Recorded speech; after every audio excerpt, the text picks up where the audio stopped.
Stand by. 1010. Investigator reported disturbance at Acer Plaza. 10-4 dispatcher. Verify address. It's Acer Plaza. Repeat. Acer Plaza.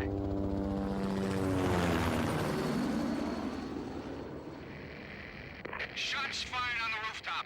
An assault in progress at Acer Plaza. Repeat. An assault in progress.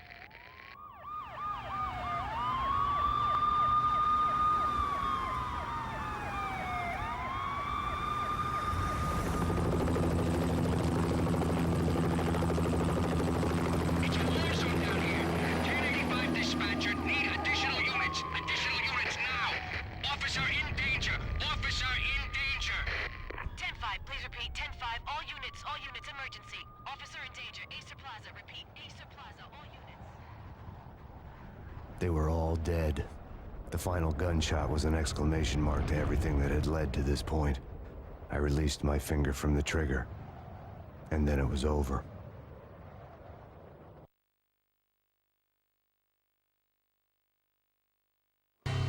To make any kind of sense of it, I need to go back 3 years.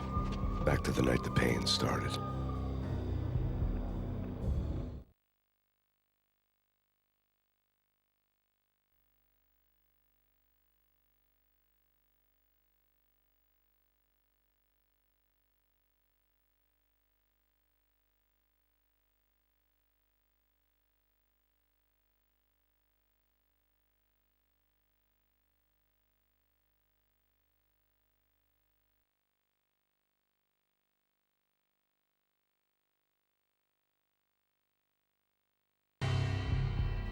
I was still on the force back then. NYPD, Manhattan, Midtown North Precinct, Hell's Kitchen. So when are you coming to work for me, Detective Payne? You'd make me work undercover in some hellhole. Sorry, Alex. Michelle and the baby come first. See? My last smoke. It's bad for the baby. That's you, Max. A regular Boy Scout. See ya, Alex. Still on for poker Thursday night, right? Like taking candy from a baby.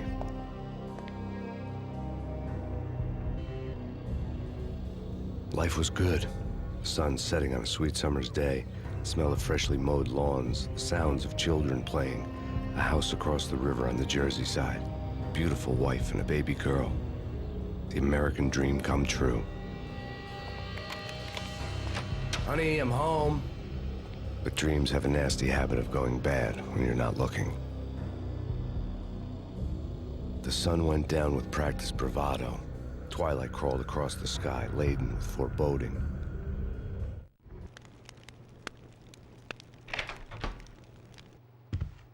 Michelle, honey, anybody home? I didn't like the way the show started. They'd given me the best seat in the house, front row center. What the hell?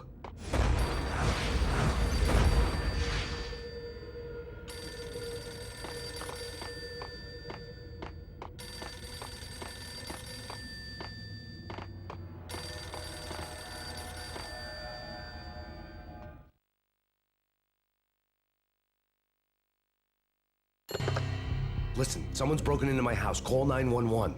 Is this the Payne residence? Yes, someone's broken into my house. They're still here. You have to... Good. I'm afraid I cannot help you. Who is this? Hello?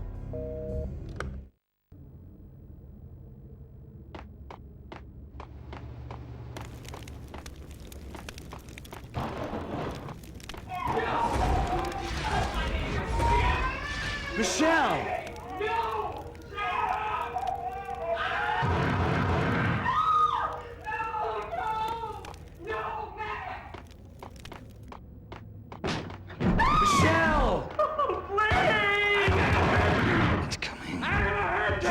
NYPD, drop!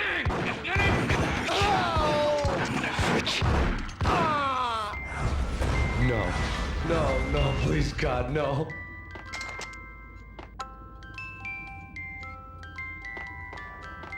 The flesh of fallen angels! Dead!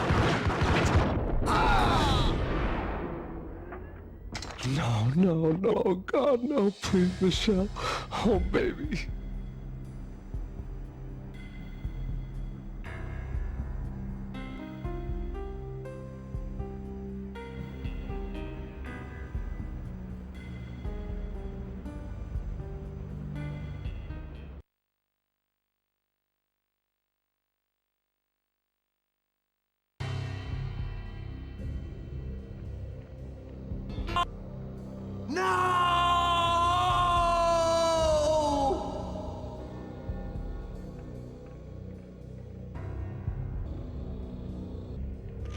That was 3 years ago. Everything ripped apart in a New York minute. The killer junkies had been high on a previously unknown designer drug, Valkyr, V. After the funeral, I told Alex I'd be transferring to the DEA. It took us 3 long years to get a break in the Valkyr case. Then, finally, 2 months ago, a dime dropper tipped us off that Jack Lupino, a mob boss in the Punchinello crime family, was trafficking. I went undercover, infiltrated the worst mafia family in New York.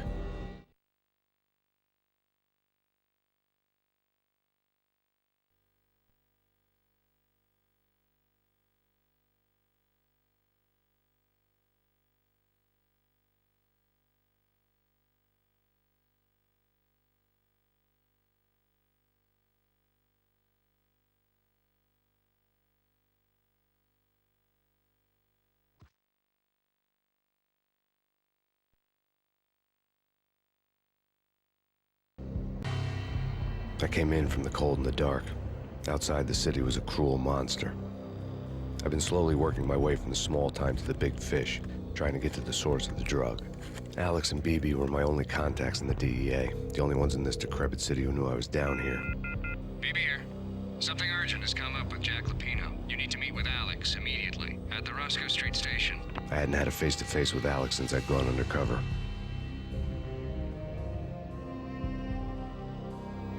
Outside, the mercury was falling fast. It was colder than the devil's heart, raining ice pitchforks as if the heavens were ready to fall. Everyone was running for shelter like there was no tomorrow. It didn't get any better when I got to the subway. The feeling hit me like a point-blank shot straight in the face. Something was not right about this. My Beretta stirred nervously under my coat, but the train doors had already shut behind me, and I was in for the ride. Next stop, Roscoe Street Station, and Alex.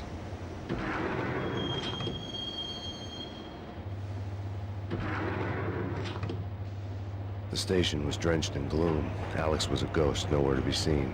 I'd have to look for him.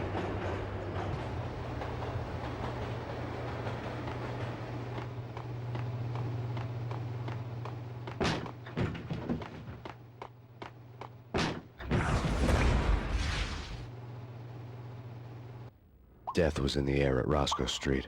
I'd have to find Alex fast.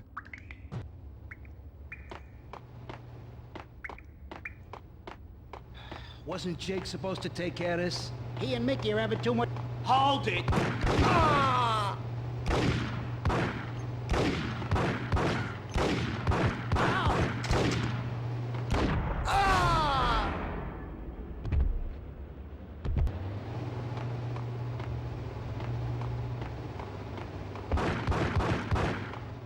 Yeah! Hey, yeah!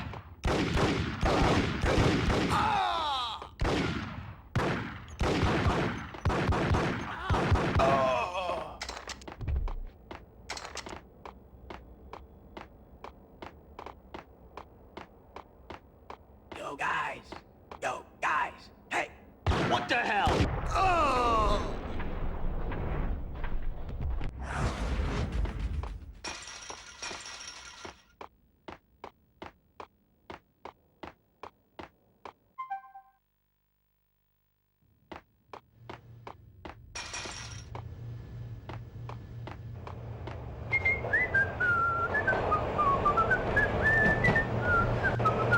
Hey, yeah!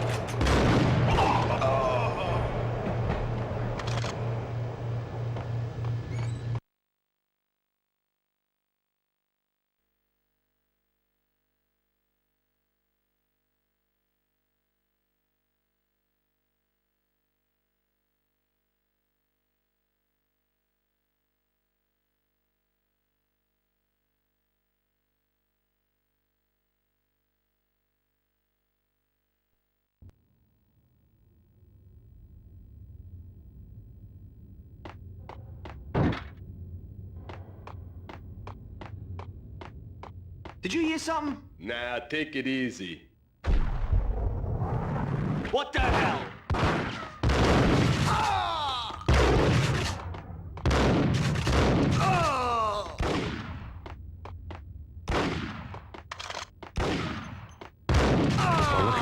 Alex, I had ended up in the middle of a big-time crime operation.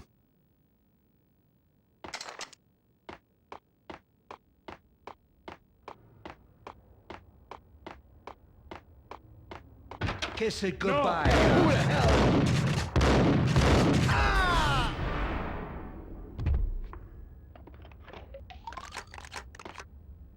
You saved me, man. What's going on here? A massacre. These armed thugs just appeared from nowhere. We need to get help. I can make the call from the control room 1 floor up. Can you take me there? Sure, sounds good. Follow me.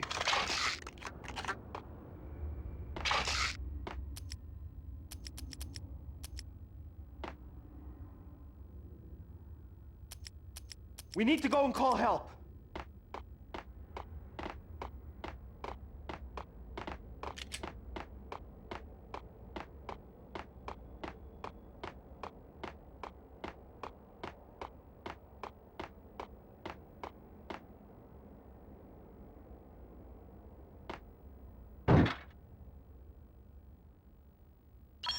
Home free. This way.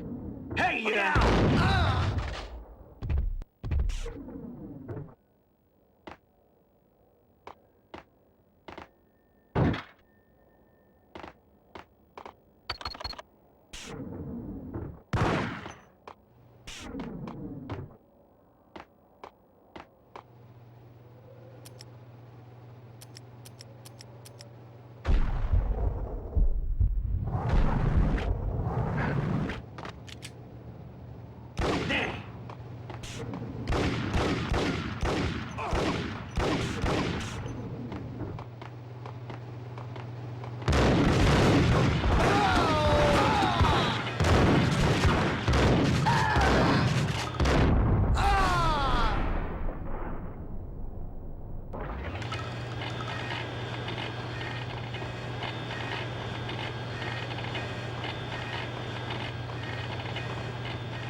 The train lit up like a Christmas tree.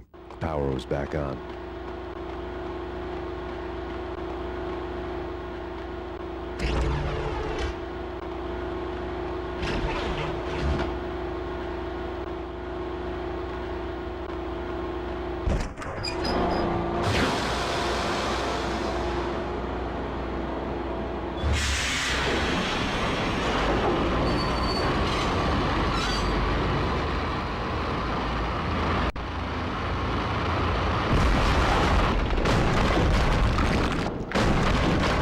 So much for being subtle.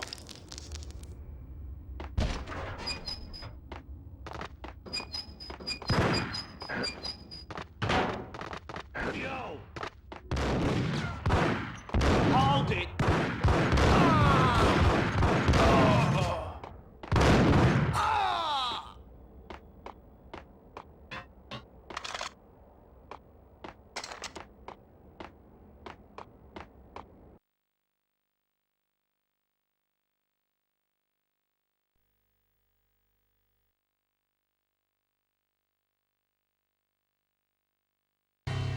The rusty door led to an abandoned part of the station, closed off since the early 40s. Something big was going down at Roscoe Street. Maybe that's why Alex had wanted to meet me here. Maybe not. One way or the other, I was gonna find out.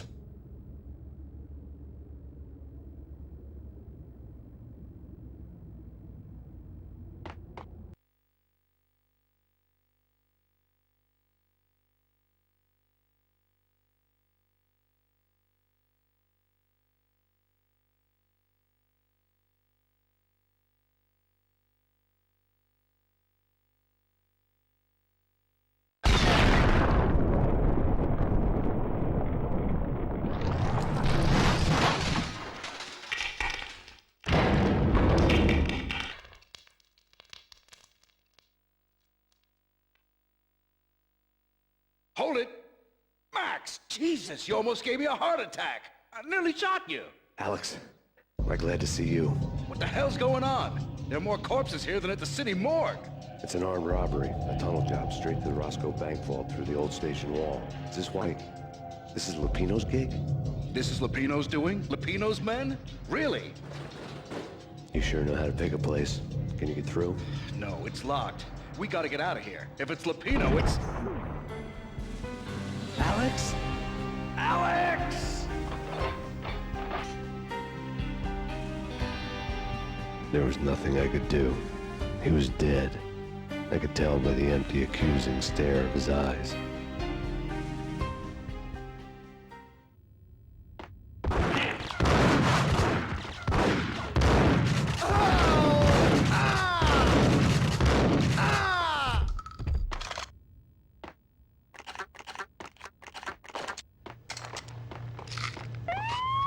Let's get the hell out of here! We'll be fine. Hey, sucker!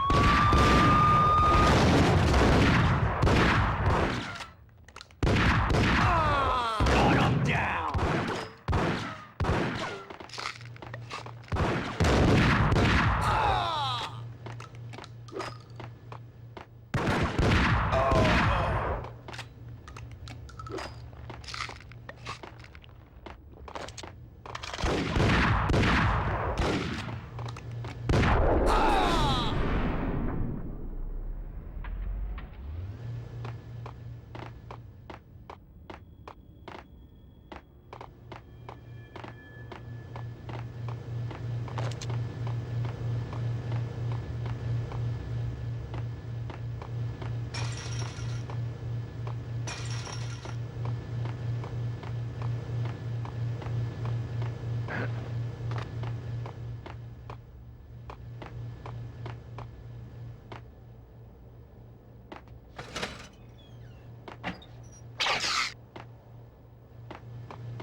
Alex had kept me relatively sane for the past 3 years.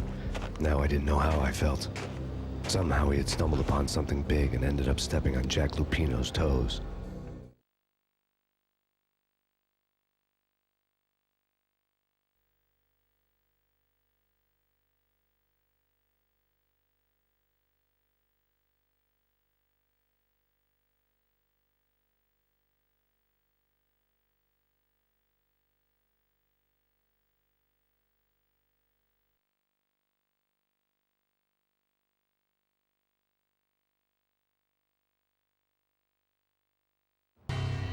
Lupino ran his racket of sex, drugs, and contract killings from a sleazy hotel in a slum block of tenements. The NYPD was closing in. I could hear the sirens. Their wail was a crescendo. Lupino thought he could get us by taking Alex out and leaving me to take the fall for it. All he had gotten was my attention.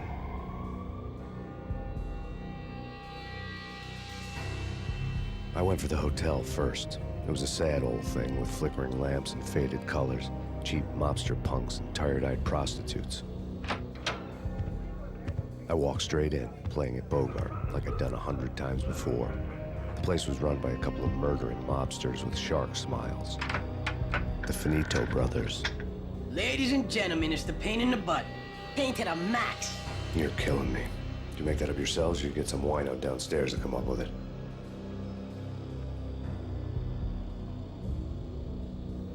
Don't answer that. A rhetorical question. I got something for the boss. Lupino around? That kind of depends on who's asking. A friend or a junk squad plan. But don't answer.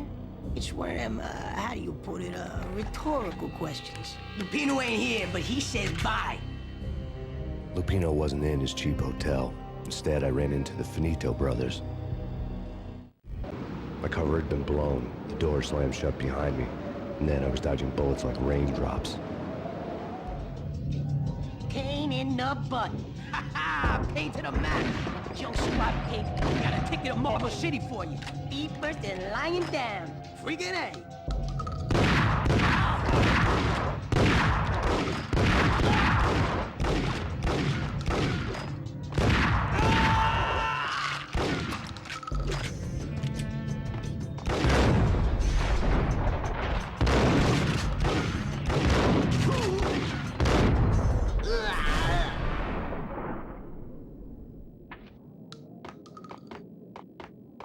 A letter on the desk caught my eye.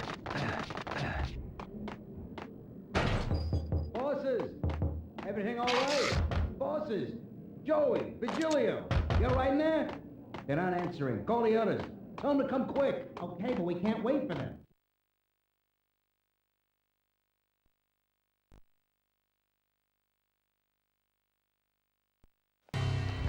I'd met Lupino only once. The gangster ran all his rackets through his right-hand man, Vinny Gagniti. Gagniti was a high-strung whiner on the verge of breaking apart, like an overamped Energizer bunny. He had the brains to run the business, but he lacked the balls, always falling short, taking his frustration out on underage addicts and call girls.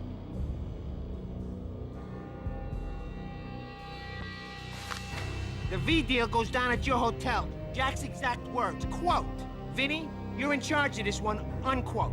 Rico Muerte's coming to see it through. Anything goes wrong and everybody's gonna get dead. Goes double for you. Treat this guy real good. Anything he wants, you give him. Don't screw this up or you're finito, finitos. A V deal meant added security, locked doors, and lots of nervous thugs with itchy trigger fingers. I'd seen nothing coming in, but that didn't mean it hadn't been there. Rico Muerte was a regular Kaiser Soze, a spook story told to keep the apes in line. 313. The Finitos had scribbled Muerte's room number on the note's margin. Gotta go in now! Bosses! We're coming in! It's Payne!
In his press conference today, the mayor stated that Valkyr represents a clear danger to New York and called for drastic actions to eliminate the problem.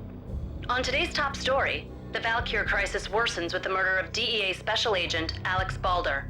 Special Agent Balder had been shot repeatedly from a point-blank range. The gunman has been identified as Max Payne. The noose is sure to tighten around this fugitive criminal as more NYPD units join the search to apprehend him. I had just gotten my 15 minutes of fame.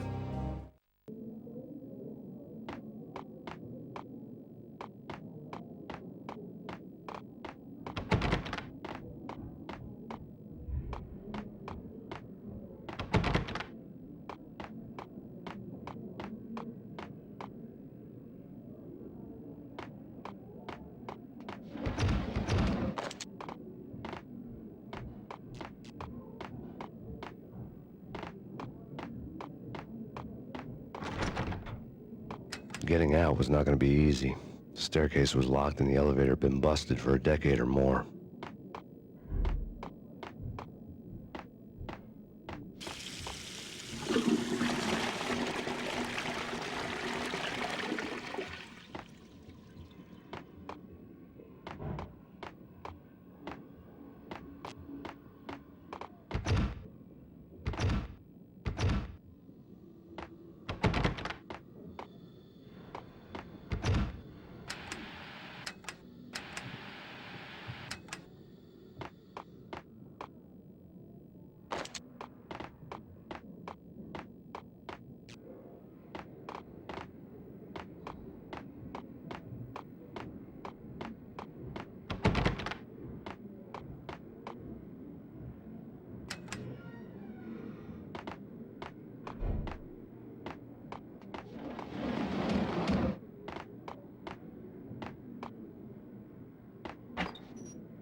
Yeah, something's wrong with the bosses. Hey, hey.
Previously on Lords and Ladies.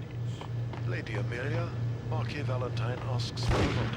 Oh, that's Payne. My lord. And now, in all new episodes of Lords and Ladies, brought to you in part by Caesar Corporation.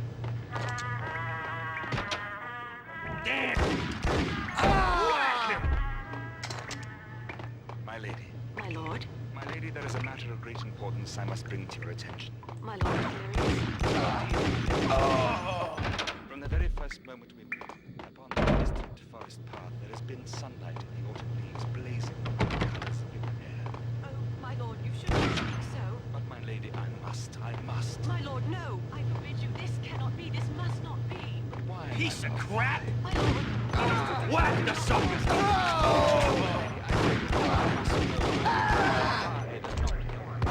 lord, we should both be dead, for this shame is too great. Whatever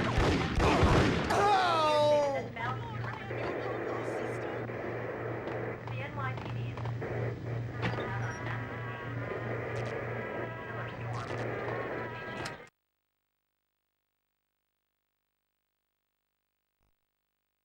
Tonight, the city's fight against the nightmare drug Valkyr took a turn for the worse, as DEA Special Agent Alex Balder was found brutally slain at the Roscoe Street subway station. A suspect was seen leaving the site only moments after the shots had been fired, and the NYPD is currently in pursuit of Max Payne, a repeated felon believed to be armed and extremely dangerous. And now the weather. The worst winter storm in recorded history continues to pound the city.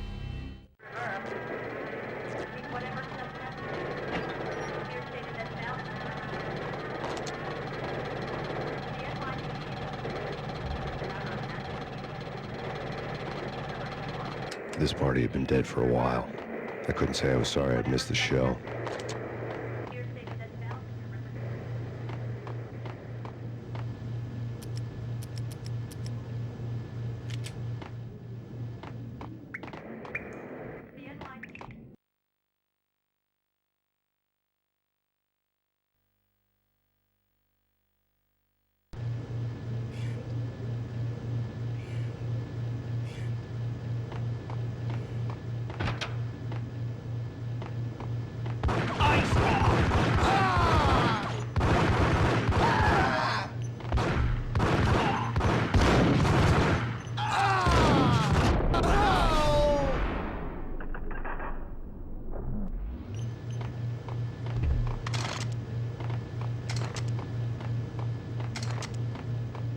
I'd found Muerte's room. Muerte had received a letter.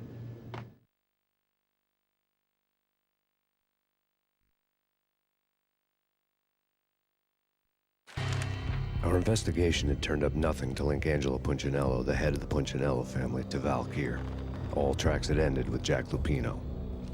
The letter in Muerte's room was signed by the Don himself. It was the first hint that the Kingpin knew what was brewing inside his syndicate.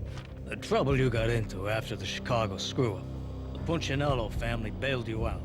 You have been waiting for a chance to pay us back.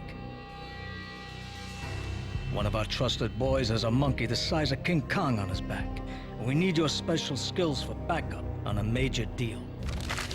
Collecting evidence had gotten old a few hundred bullets back. I was already so far past the point of no return I couldn't even remember what it looked like when I had passed it.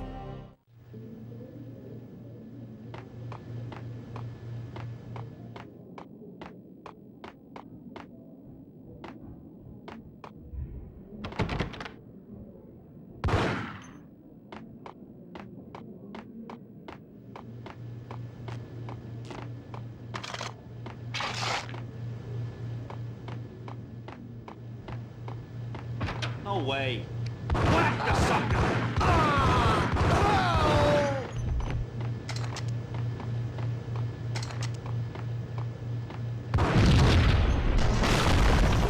Hey, yeah. Told you. God damn! I thought it was a bomb for sure. Ah, the Russian wouldn't dare. This has been waiting at me. No!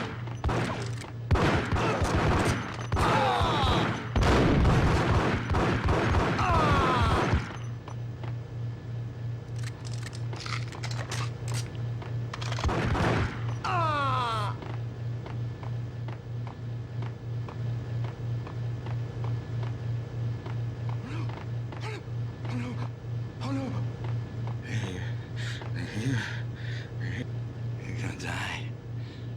You're gonna die. Get away. Get away. Get away.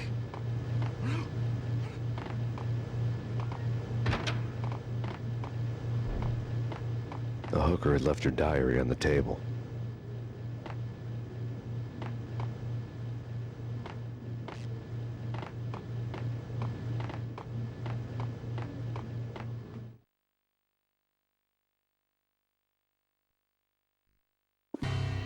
The diary belonged to a hooker named Candy Dawn. The read would have made a vice cop blush. Had talks with the mystery hag over the phone again. Sent her the latest One-Eyed Alfred tape. As long as the hag keeps paying for the tapes, the old man could come every day for all I care. She had a nice sideline, making secret X-rated flicks of her clients and selling them to the highest bidder. They would get her killed if her V-Fix for the day didn't do it first.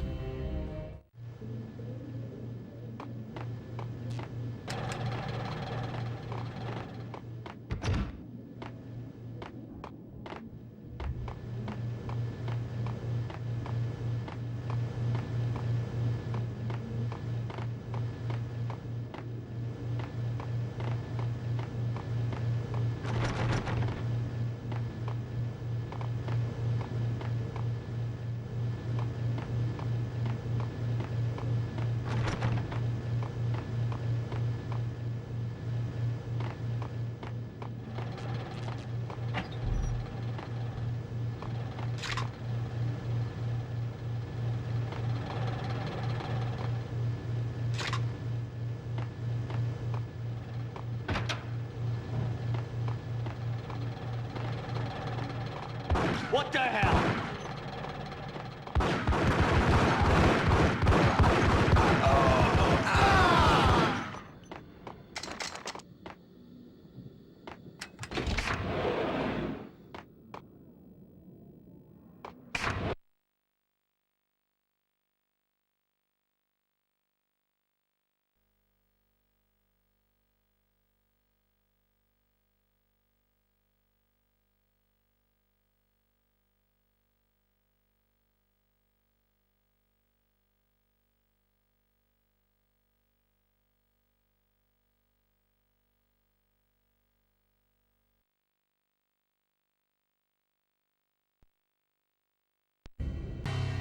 The old service elevator rumbled down to the bowels of Jack Lupino's hotel.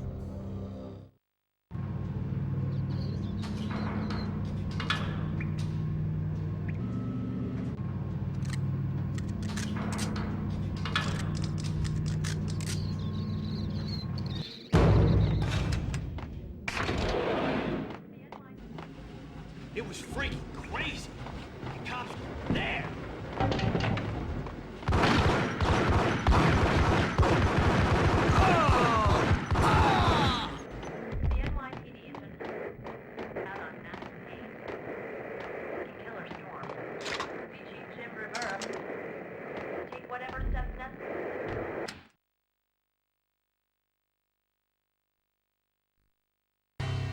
A winter storm warning is in effect in the whole tri-state area.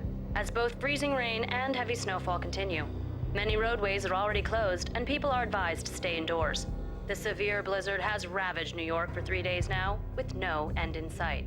We'd been snowed from the start in the Valkyr case. The forecast said there was plenty more where that had come from. But the snowbound city was on my side. Less chance of innocent bystanders getting caught in the crossfire.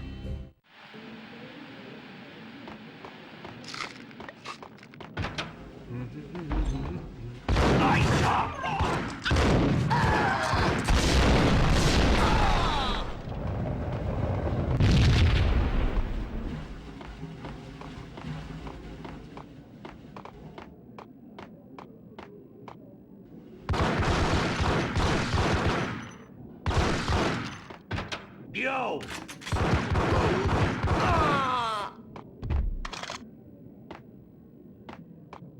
Exhibit number 1, a newspaper.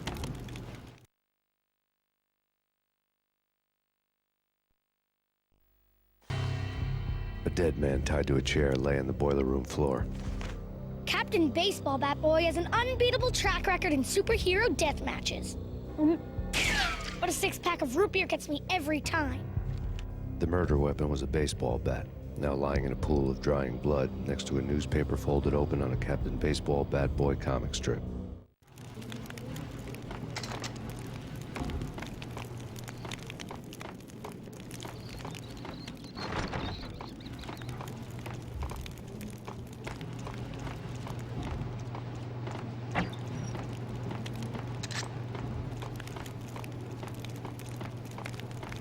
Take vampire movies. Why are they always set in LA or Mexico? They can't even get a tan. If I was a bloodsucker, I'd move to the North Pole.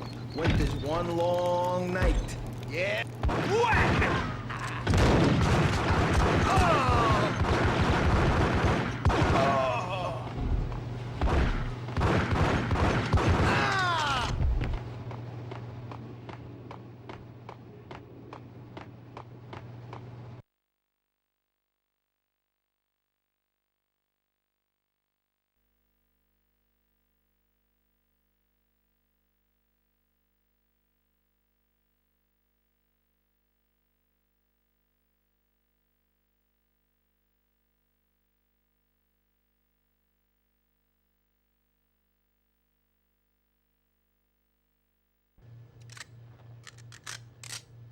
Chill with the guns. Trust me, you don't want to piss Muerte off.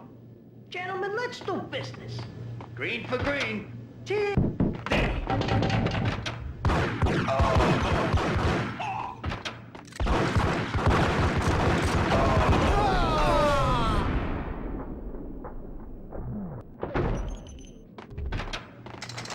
A lifetime ago, this would have gone down as a narcotics arrest.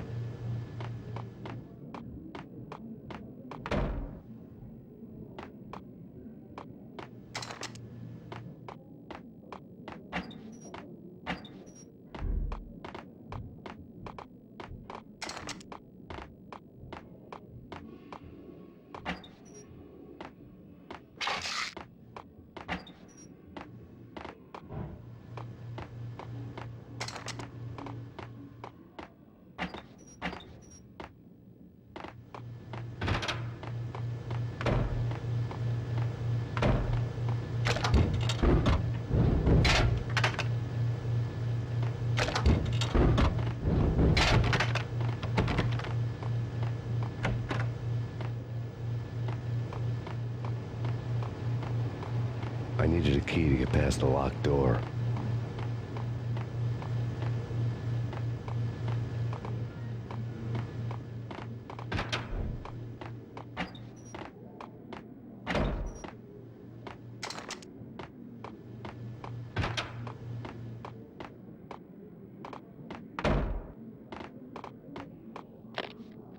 The transparent cylinders glowed green, full of Valkyr. There was a key on the table. It was dirty money.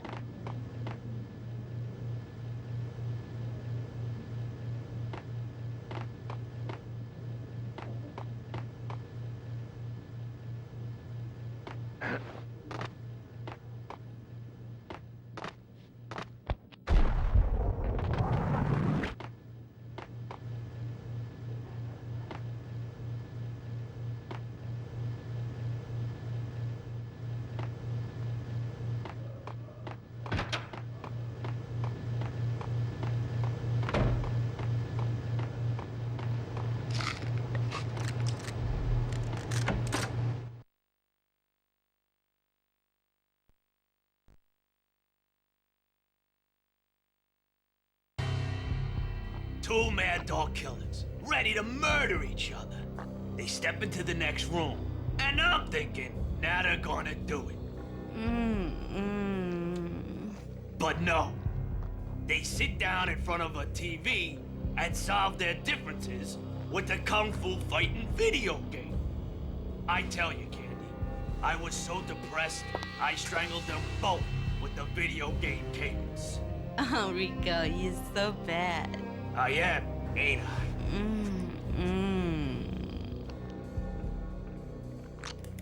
Rico Muerte, big-time hustler. Who the hell? It's that cop. Muerte went for his gun.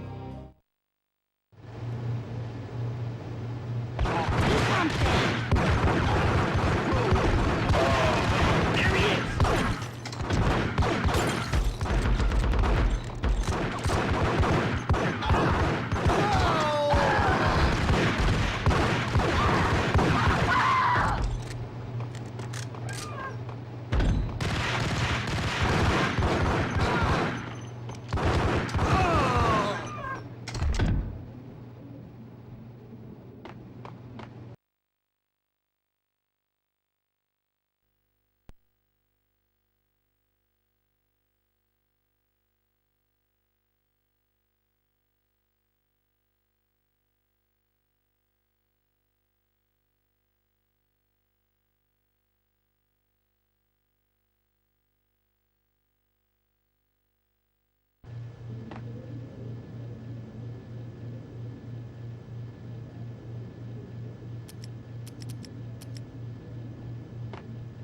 Ice!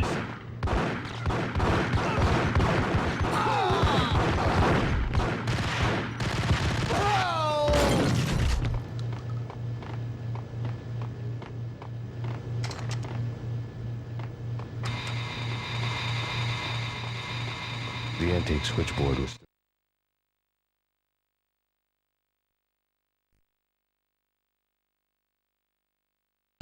There was an old telephone switchboard in the back room of the reception area, the kind that made phone tapping child's play. It wasn't hard to picture a fat pimp sweating with headphones on, listening to his hookers talk dirty and fake orgasms over a web of party lines, the blood veins of New York. Right now, there was a different set of moans and groans going on. Boss, Corneli, this is Max Payne. He came, started capping us. He killed him. Are you freaking kidding me? He's just one lousy cop. You better be freaking kidding me. Whack him. What's the freaking problem? Hello? Answer me. Hello? The word was out. A deadly virus released into the city's corrupt circulatory system. Something wicked this way comes. Max Payne at large. In use.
turn around, walk away, blow town. That would have been the smart thing to do. Guess I wasn't that smart. Lupino's tenement buildings were a seedy hangout for all kinds of sleaze. A liquor store, a pawn shop, a laundromat full of mobster bookies and loan sharks. The list went on.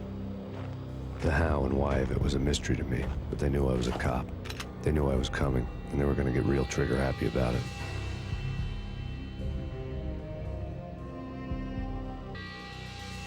I got to see Lupino's hangout all lit up. A bomb went off, turning snow into liquid gold. A pillar of fire lifted the remains of a car straight up into the air. The flames were highlighted on the hood of a black Mercedes-Benz as it coasted down the street real slow, as if the driver didn't have a worry in the world. I got a good look at the man riding shotgun.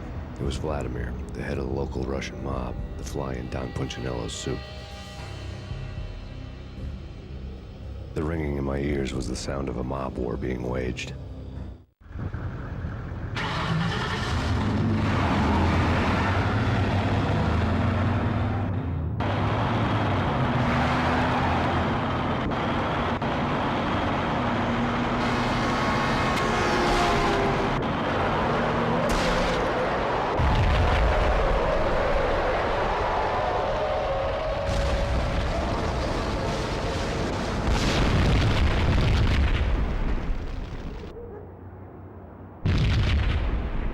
Another bomb exploded inside the closest slum building. It was a lucky break. The goons inside were spooked, but luck always came with a price tag. More bombs could still be ticking inside, and the cops would already be on their way. Jack Lupino's suite was on the top floor. At least it used to be, before the explosive makeover.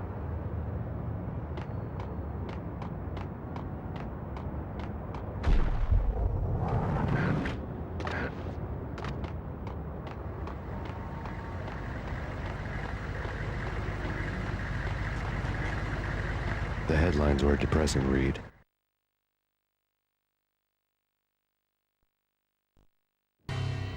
The headlines were screaming bloody murder. The storm was a screaming duet with the approaching prowl car sirens.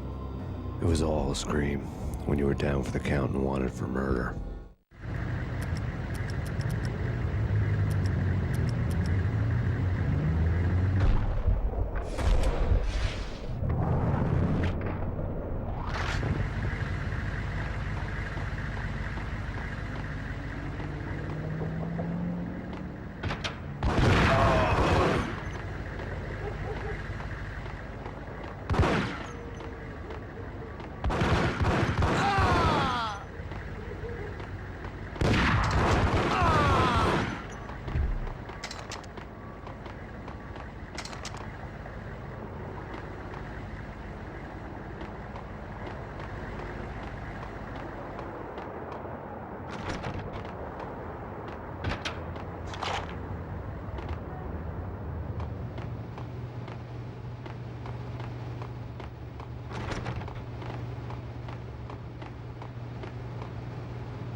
The whole building was rigged with explosives.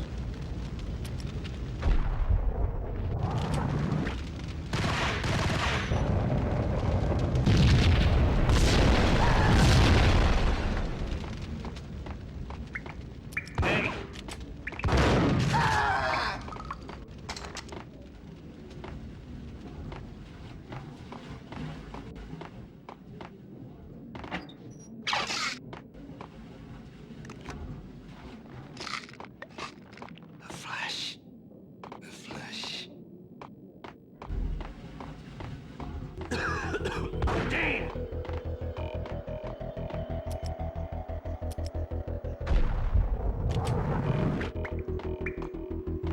Hold it!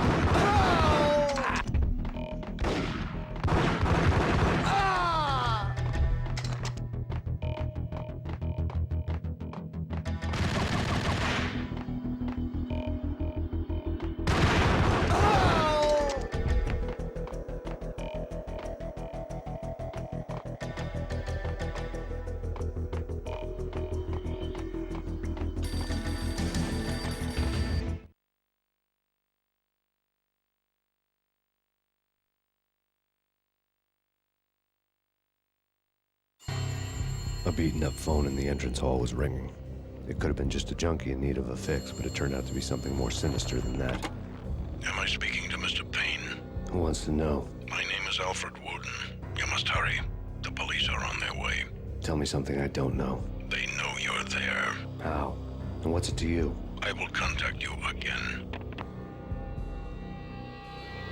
The cops arrived, sirens singing in the off-key harmony of a manic-depressive choir. I had a few minutes while the SWAT team would go through their usual routine. By the time they busted in, I needed to be long gone. Max Payne, this is Deputy Chief Jim Bravura from the NYPD. Drop your weapons and come out with your hands above your head. Right? I shot!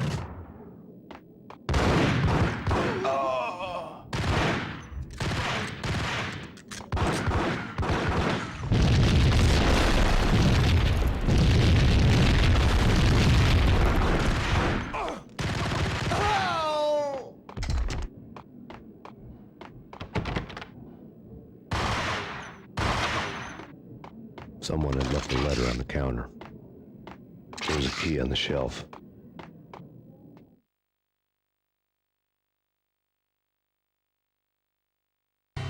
Suddenly it all made sense. The bombs, the Russian mob boss making an appearance in person. Gognitti was his usual self, all talk and no walk. After our hit, the Russian has only a couple of guns left, and they can be bought. There's no freaking way he has the guts to try anything after that. As it turned out, the Russian had plenty of guts. One thing you could count on, you push a man too far and sooner or later he'd start pushing back.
bombs had destroyed all the stairs up to Lupino's office.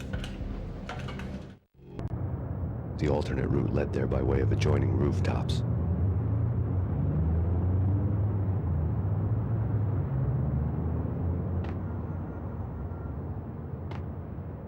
It's never been this cold. Never ever. It's like the sky's falling. Yes, sir. It's the end of the world as we know it. And I don't feel fine. I don't feel anything. Not a thing. I'm freezing my butt off.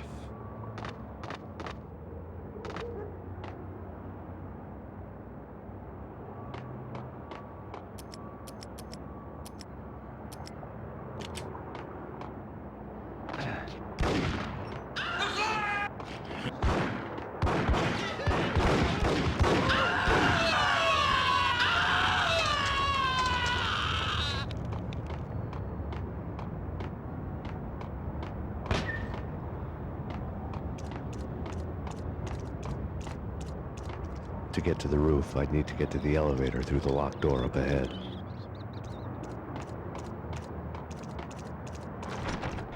Pizza delivery.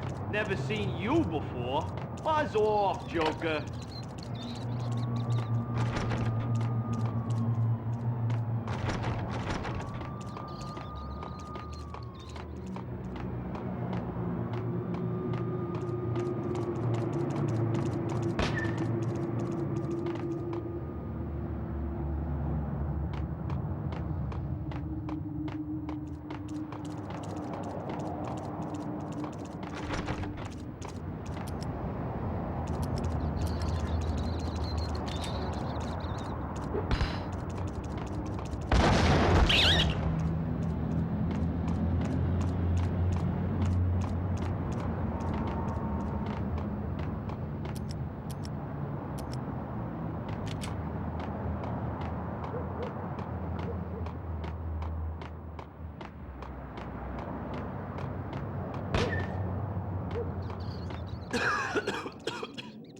I'm gonna die. I'm gonna hurt you. Hey!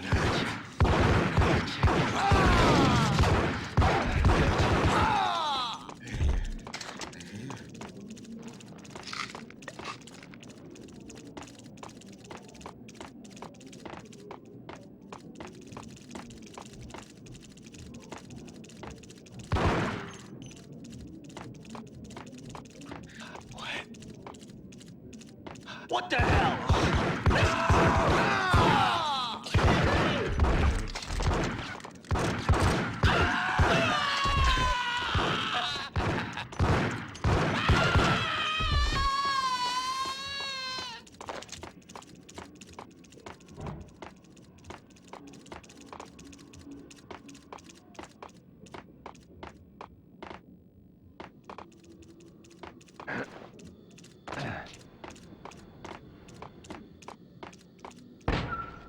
No, don't shoot. I ain't... You know the clowns at the laundry? Me? No. You're no good to me then. What? No, the laundry, yeah. I know him, yeah. Get me in there. Okay. I'm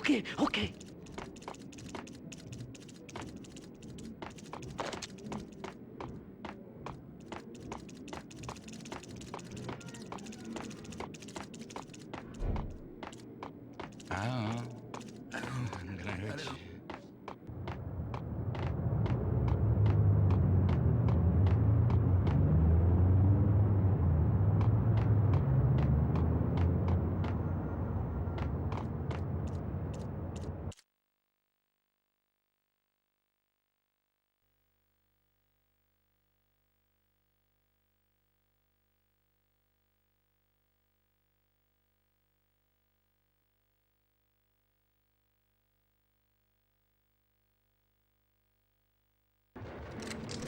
It's me. Open up. Let me in, quick. Not so fast.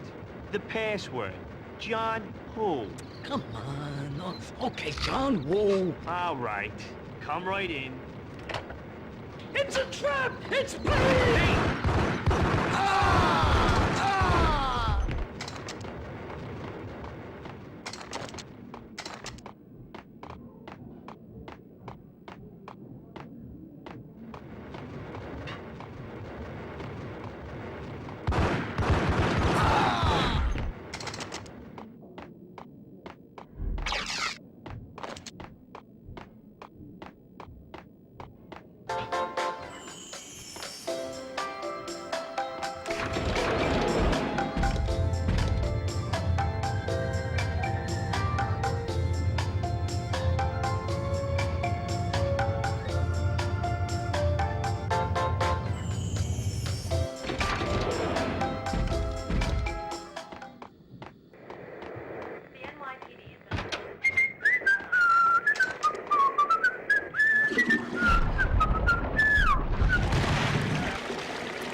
New York City is in crisis tonight, with reports of Valkyr-related gang war in the streets of the Bronx.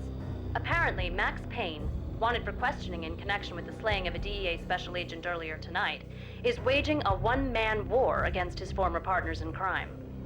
Among the list of casualties so far are notorious mafia members Joey and Virgilio Finito, as well as Rico Muerte, himself a fugitive from the law, and a suspect for several murders in the Chicago area. The NYPD has been placed on full alert. A citywide APB has been put out on Max Payne. Deputy Chief Jim Bravura has promised to take whatever steps necessary to bring him to justice. What those steps may be remains to be seen. For NYCNN TV News, this is Kira Silver.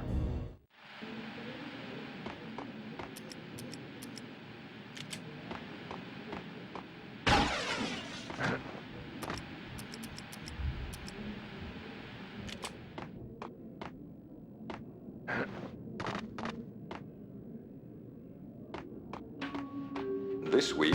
Hold it! There!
Red, blue, or green? It's always red or blue.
What the hell are you standing around here for? They're bombing us. What are you doing?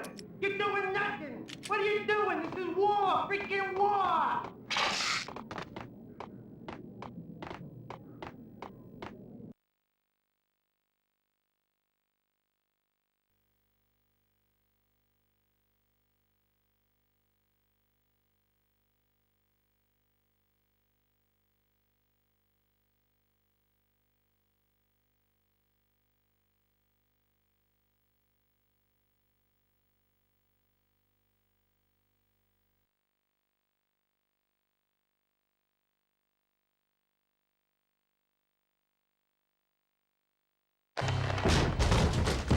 Vinny Gognitti, just the man I've been killing to see. Payne?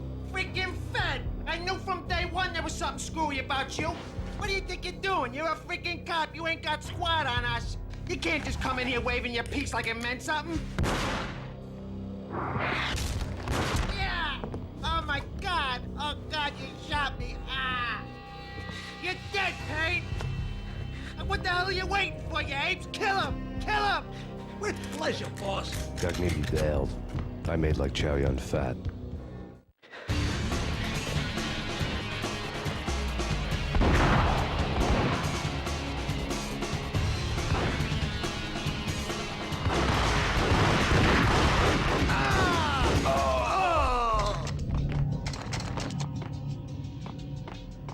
A crumpled letter lay on Gugnetti's desk.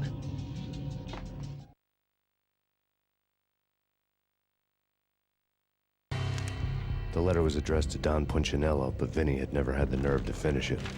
Jack's gone voodoo. Just the other night, he shot Dino because he wanted to see what his brains looked like splattered on the wall. He's a freaking mad dog. We're running out of men and business fast. Gugnetti had been living in mortal fear of his boss. Jack Lupino was a psycho.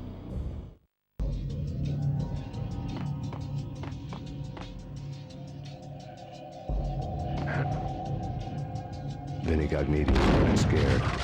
He could run, but with a bullet in his stomach like a broken bottle of Tabasco, he was quickly running out of time. He knew where his boss was, and I wanted to square things up with Jack Lupino. Gugnetti would be moving fast. I don't know about angels, but it's fear that gives men wings.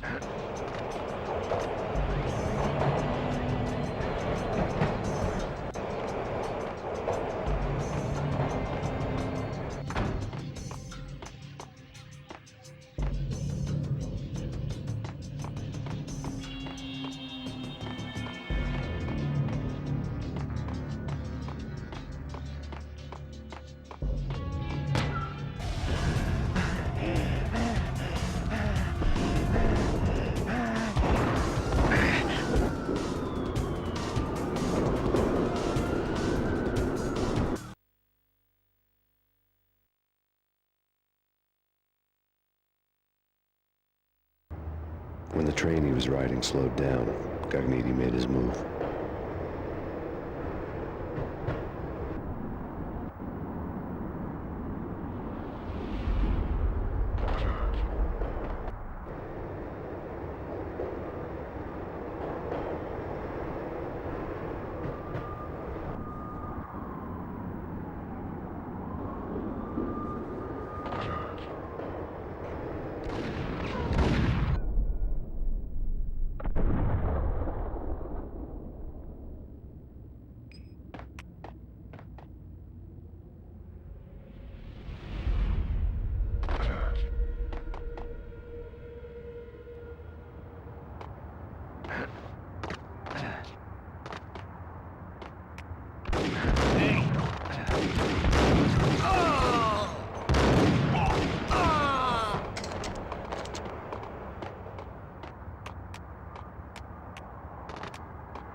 NYPD, you on the roof. Drop your weapon and lie down. I repeat, drop your weapon and lie face down. It's Payne! He's coming down the stairs! Shoot the bastard! Okay, boss, you got it. No problem. Hey.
We're gonna be rich! Freaking rich! Even richer than that, wise guy. Freaking rich!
Max Payne has nowhere left to go. We are very close to capturing him. You'll get a full statement then.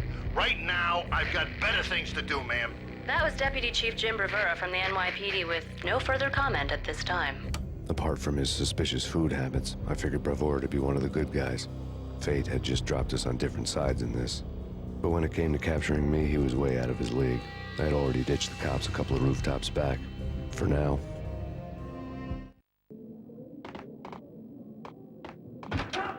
I can hear him. Ready? Keep your guns pointed at the door.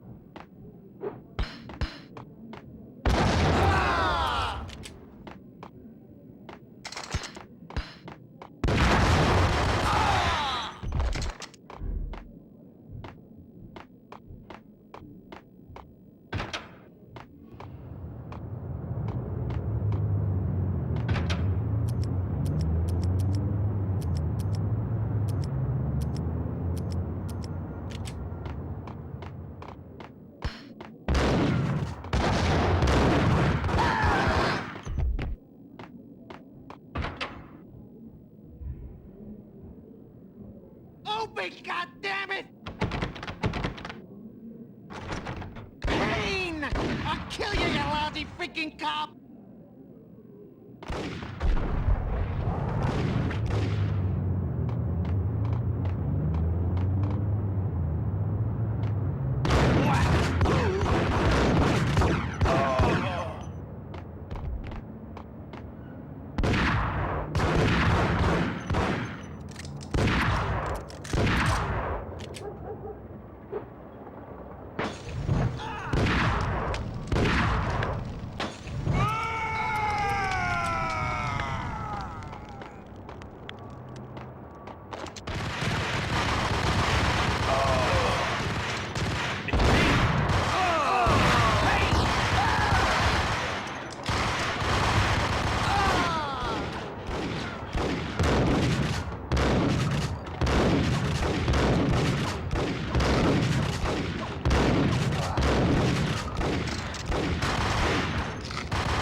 Gognitti ran out of steam in a dead-end alley with steam boiling out of the sewer grates like all the fires of hell were burning high beneath us. It was shakedown time.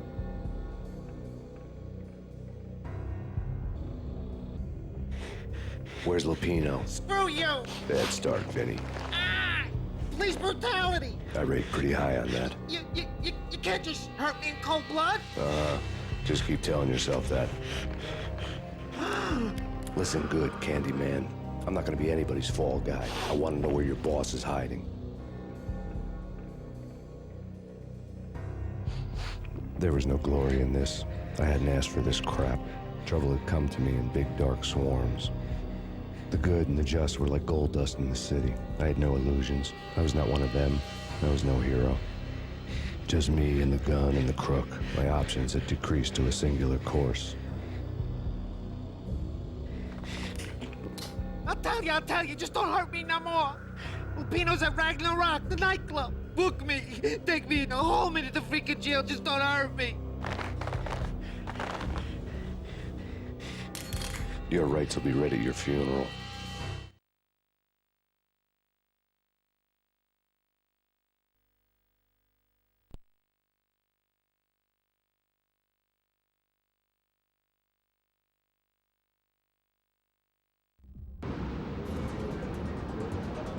As subtle with its dark message as a cop-killer bullet through the heart. Like father, like son. Just like Jack Lupino.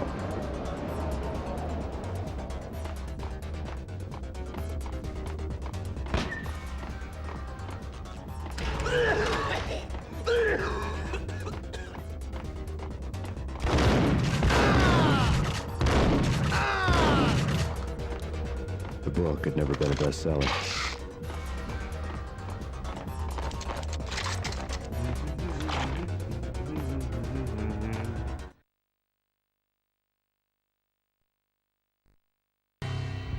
Given the setting, I was surprised to find that somebody had been passing time reading. The paperback was entitled, The Age of Murder and Storm. The blurb on the back mentioned Norse mythos and Ragnarok, the end of a Viking world with a terrible winter that covered the earth in ice, when vile crimes were rampant and all humanity lost. I could see how somebody impressionable might get it into their head that we were at the end of time. I was also beginning to see what the nightclub and its owner were all about.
Books on the occult had been piled on the table.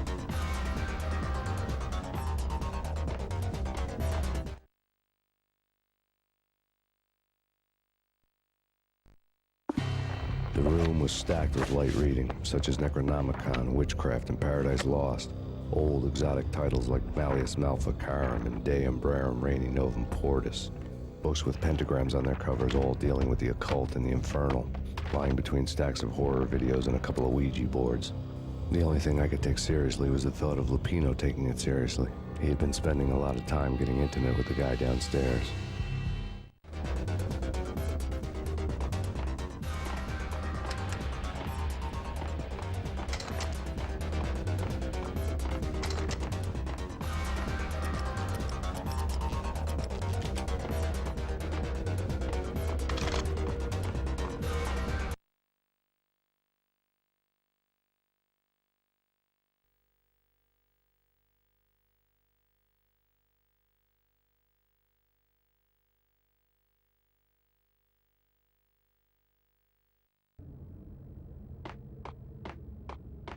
What with Dino and all, I wouldn't say anything to his face.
the hell?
Hey, yeah.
The backstage area led to Lupino's inner sanctum.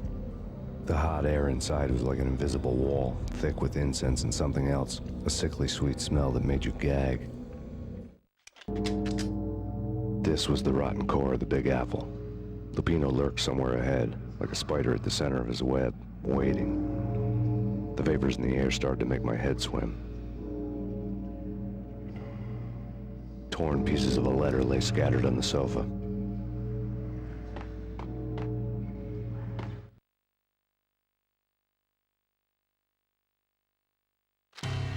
Punchinello had threatened Lupino in writing. The note had been torn to pieces, bloody fingerprints all over them. Don't want you to think that one of my boys is not playing with a full deck. Shape up, Jack. We are running a business here. I'd hate to send the trio to strong-arm you. The trio were the Don's notorious henchmen. It was obvious that Lupino hadn't been intimidated by the threat.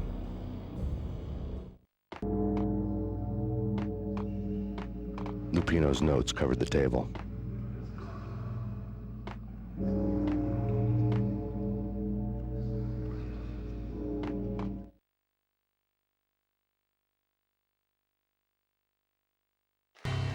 Jack Lupino was crazy, all right. The table was scattered with notes of demented arcane nonsense written in rusty blood. A mishmash list of demons, devils, and dark gods evoked. Beelzebub, Asmodeus, Baphomet, Lucifer, Loki, Cthulhu, Lilith, Hela! Blood given to you all. He was after that old Faustian deal. Your soul for power and fortune. Just sign on the dotted line with your blood. Lupino's notebook lay on the pedestal.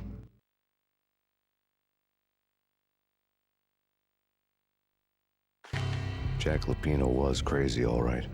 Mythic wolves, let loose to devour the sun and the moon. Lupino is the wolf. I'm Mr. Beast, the big bad Fenris wolf. I'm the end of the world man, wearing the flesh of fallen angels. After Y2K, the end of the world had become a cliché. But who was I to talk? A brooding underdog avenger alone against an empire of evil, out to right a grave injustice. Everything was subjective. There were only personal apocalypses. Nothing is a cliché when it's happening to you. The flesh of fallen angels! Come to me all! Astaroth, Beelzebub, Asmodeus, Baphomet, Lucifer, Loki, Satan, Cthulhu, Lilith, Ella! Blood to you all! Secrets living under the skin of reality. I've seen it. The corruption of flesh. I'm the wolf, yeah! I am the wolf! It's close. It's coming. You have come. A witness to the end of time. It's now! What the? I will rise to her side! I don't need the words! I'm beyond the words!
I had known there'd have to be a catch in it somewhere, and this one was the Empire State Building of catches.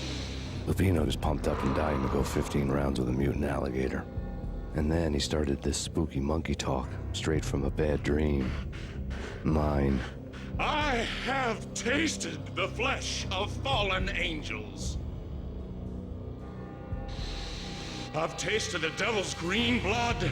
It runs in my veins. I've seen beyond a world of skin, the architecture of blood and bow and arrow. Death is coming! She is coming, and hell follows with her. This is the twilight winter. I am ready to be her son. Her time is now, and all who stand in her way must die!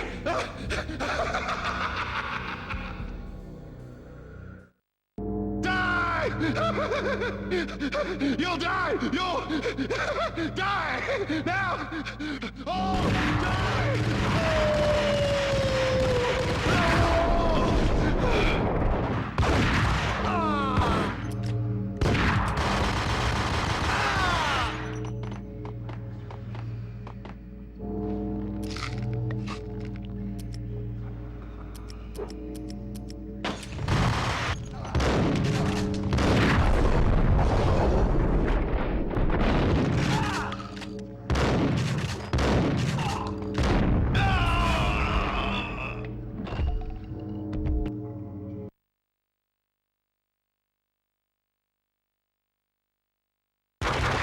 When Lupino finally went down, I wanted to make real sure he'd stay that way.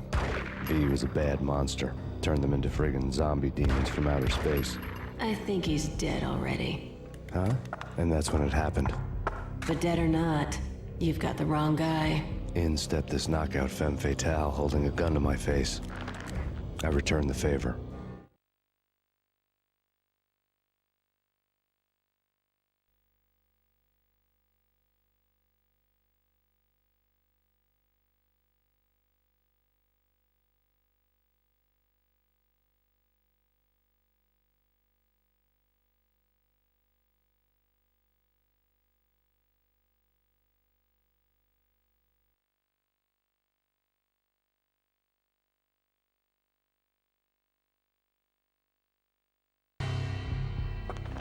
Lisa Punchinello. Lisa Punchinello was the Don's wife. Mona Sachs.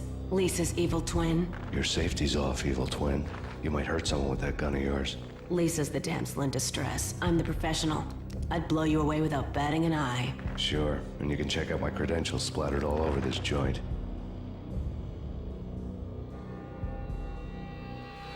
Jack couldn't have framed you. Not the state he was in. We're after the same slime bag. Angelo Punchinello's the one who murdered your friend and framed you with it. You know this for a fact. I've got my sources. I don't have a clue these days. I just shoot them as they come. Who put a contract on the Archfiend? This one's mine. I hate the guts of that sadistic wife-beater.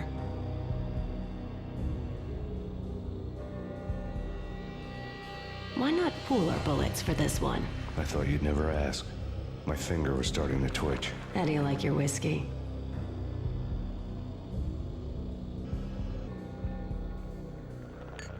I'm easy, as long as you don't try to slip me a Mickey. You're a real angel, Max. It was good stuff. Tasted sweet as honey going down. Nothing personal. Can't risk you going berserk and getting Lisa killed.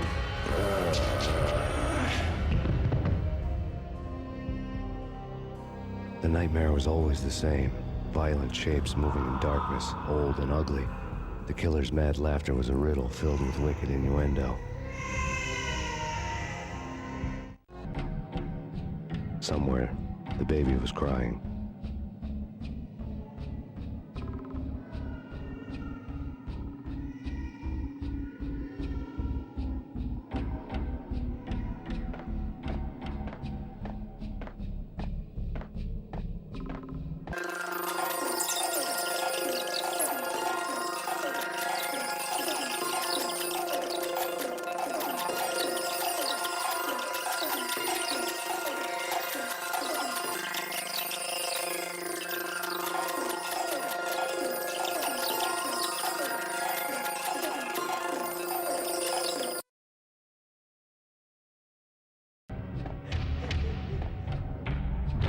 Should have known it when we found you snoring next to Lupino's corpse.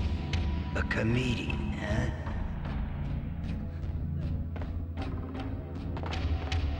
The pictures were filled with good old times.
No, no, please, God, no.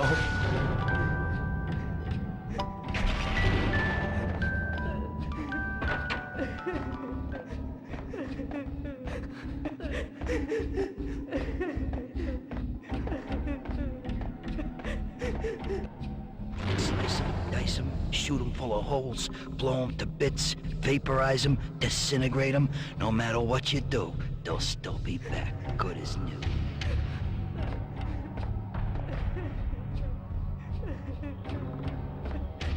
Michelle's diary lay on the table. Max, no, please, Max. Why? I didn't mean to. I'm sorry.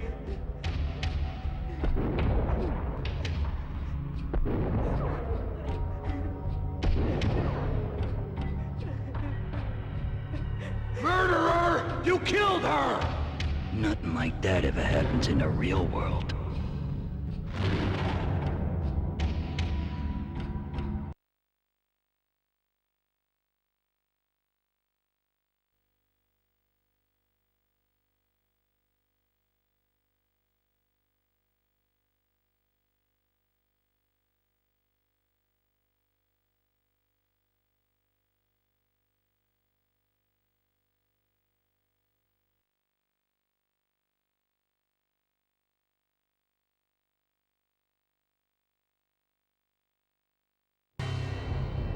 I woke up in a bad dream. My head felt 2 sizes too small for my brain. Max Payne. I envy your name. And the killer was smiling. Pleased to meet you. I'm Frankie the Bat Niagara. Niagara, as in you cry a lot? He had a baseball bat and I was tied to a chair. Pissing him off was the smart thing to do.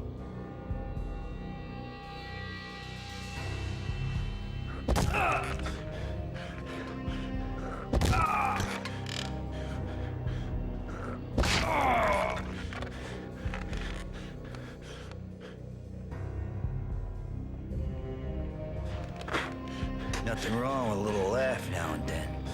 Take me, for example. I love to watch cartoons. Cartoon violence is a fascinating thing. Let's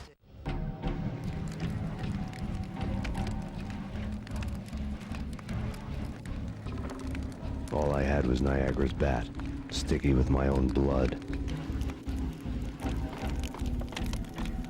Without a gun, I'd be no match for Frankie's men. I'd have to play hide and seek with him.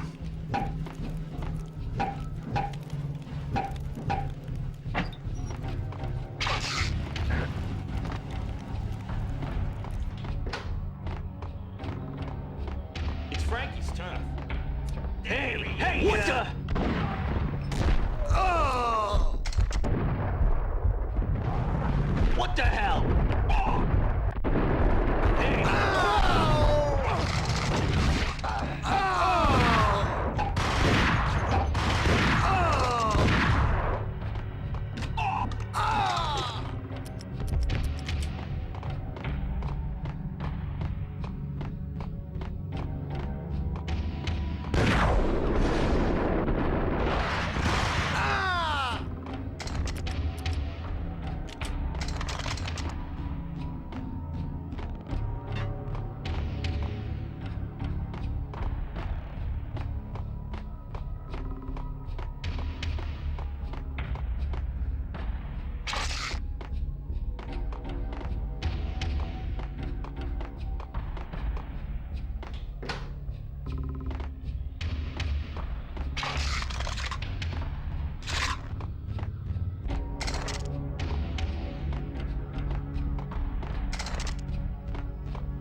Things were fast going from bad to worse.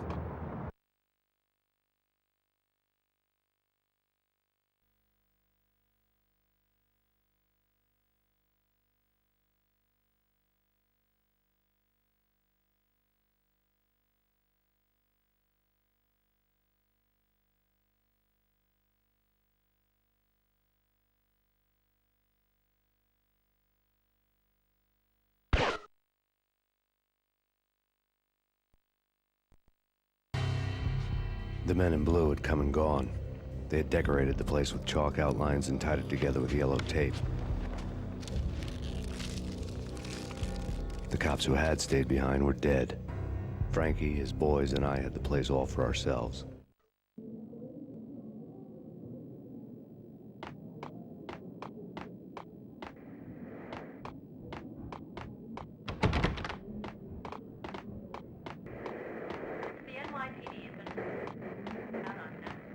Just forget about it. Just forget about it. Hey, just forget about it.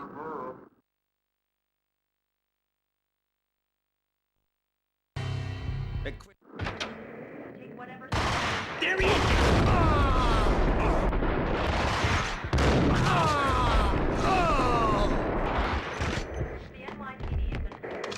More evidence that Punchinello didn't like me much.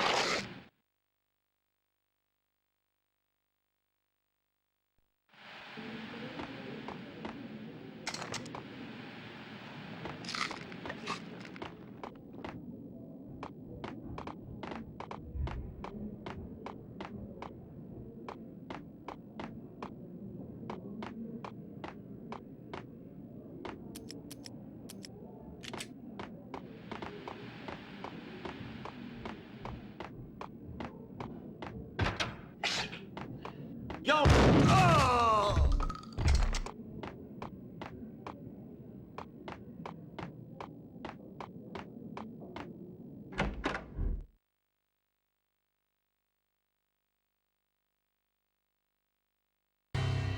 The hotel bar was fast developing quite a history. True to his words, Frankie was there, having a beer. Jesus Christ. How the hell did you get loose? Got bored waiting. Thought, what the hell, we could just as well finish this here. Fine by me. This works out just as well.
Thank you. You've been a lovely audience.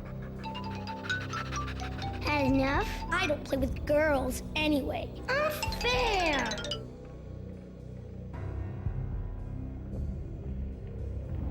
I spotted the tail as soon as I left the hotel.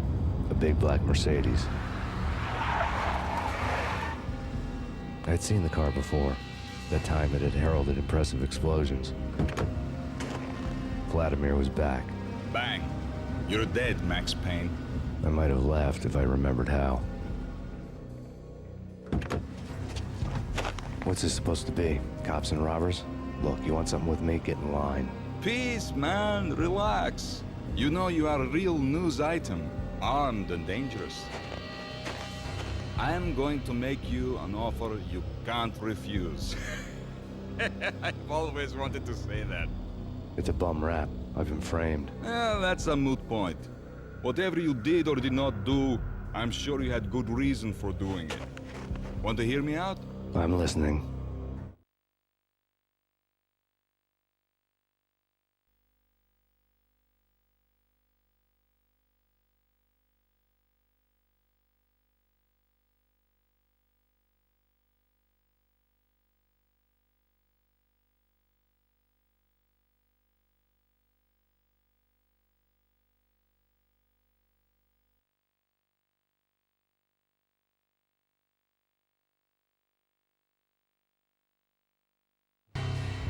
Punchinello messing with V is bad for business all around.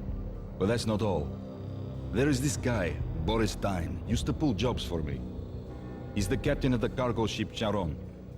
Now the bastard turncoat has gone over to the other side, Punchinello's. The ship's loaded with high-res hardware, guns, my business. If Punchinello gets hold of that cargo, he's won and I have lost. And you'll have your work cut out for you.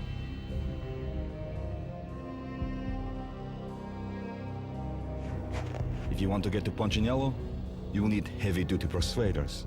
I am just the man to get them for you. Change the ship back under my flag, maybe pop 2 in the traitor Dime's head while you're at it. You'll get enough guns to start the apocalypse.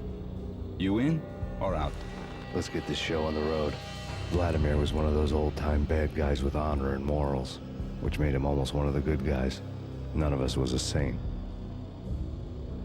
The Brooklyn riverfront was a maze of rusty containers, sharp-boned cranes looming up from the snowstorm. On a night like this, you couldn't help but think of the dark army of dead men sleeping with the fishes, cement shoes in line.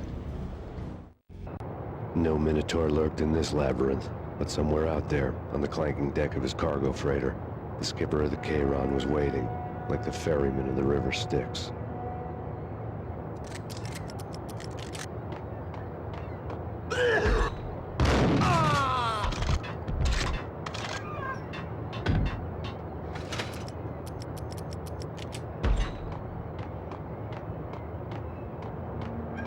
What the hell?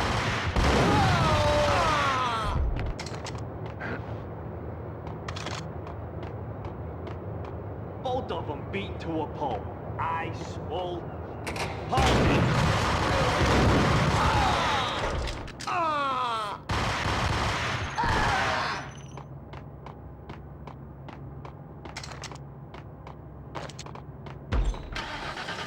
What the?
What the hell?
Raise the bridge.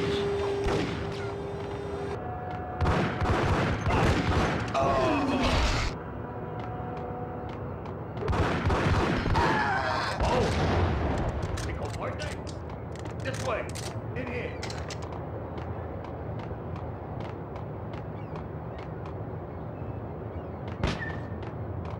Payne!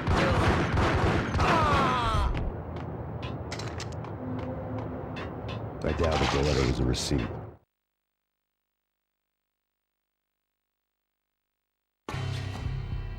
Rico Muerte had come to town to do more than just sort out family troubles. Exhibits number 1, 2, and 3. Briefcase of money, a sniper rifle, and an envelope with one word neatly printed on a folded piece of expensive paper. Mayor. It didn't sound like a mafia contract at all. It was too cold and too to the point.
What the hell?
I had found Boris Dime's ship.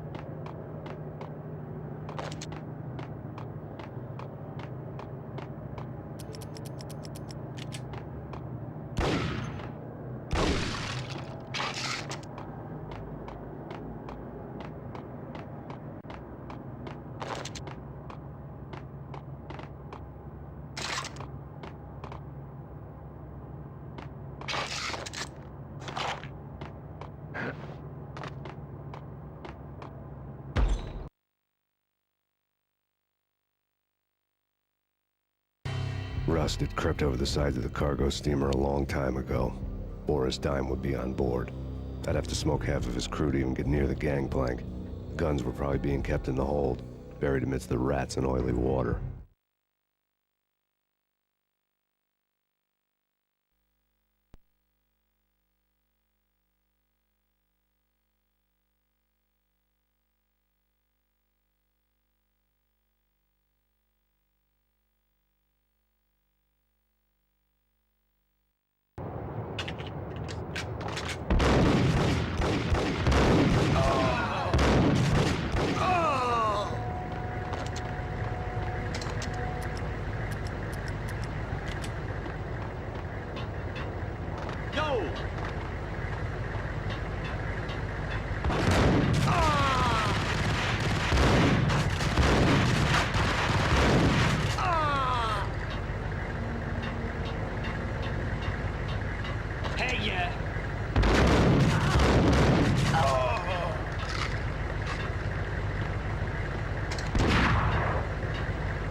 Angie, tell me, how much did Dime cost you?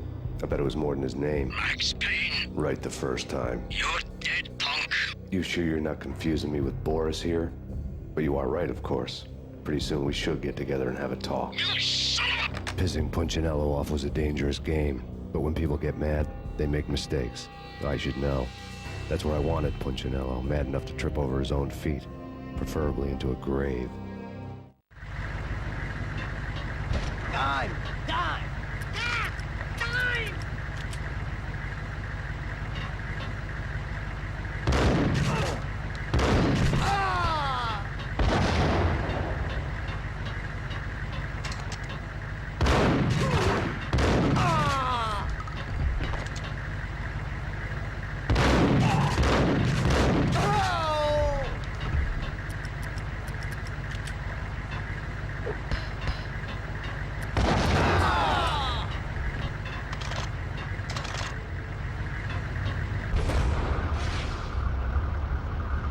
Tell the devil that Dime sent you.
how to handle yourself.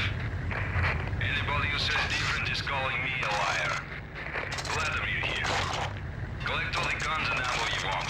Meet me on the bridge afterwards.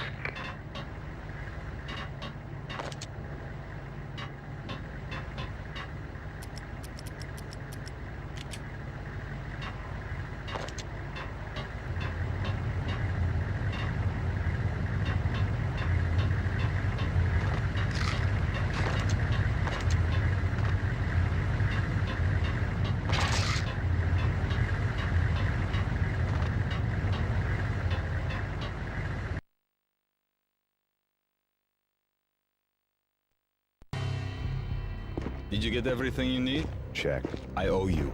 Anything you need. This is my solo. When I'm through, Punchinello won't be anybody's problem anymore. Clear as vodka. But anytime you get between a rock and a hard place, just whistle. This could be the beginning of a beautiful friendship. You really get a bang out of this big-time gangster act, don't you?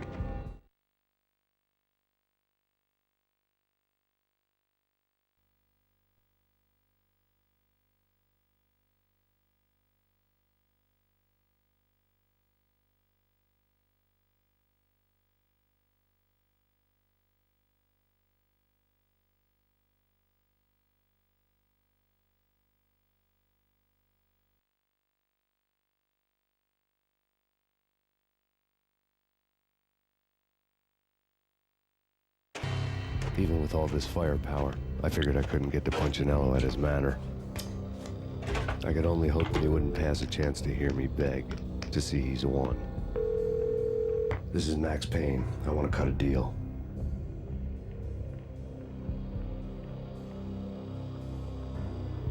Payne, you're a dead man. That's what everybody keeps telling me.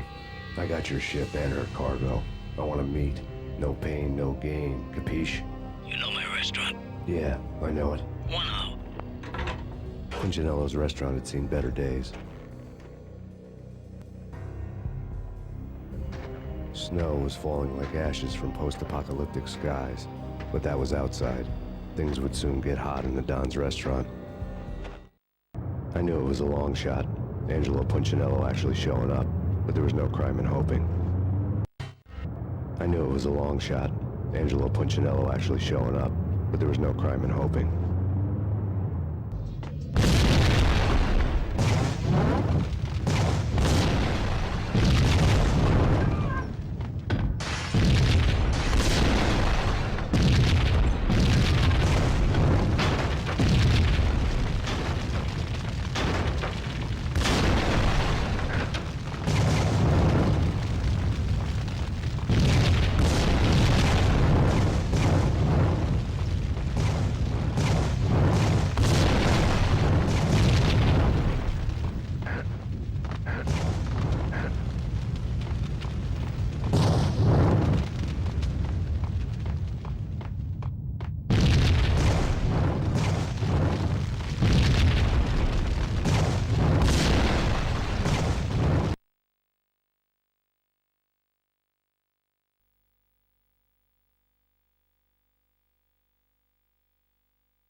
Burning to get me.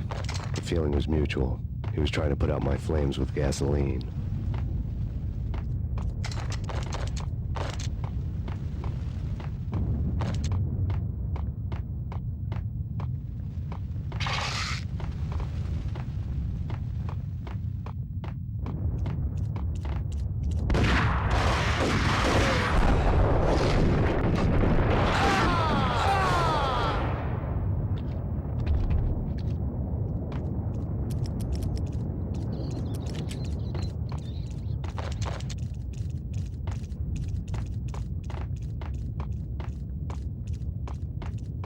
The mobsters have been guarding a real treasure.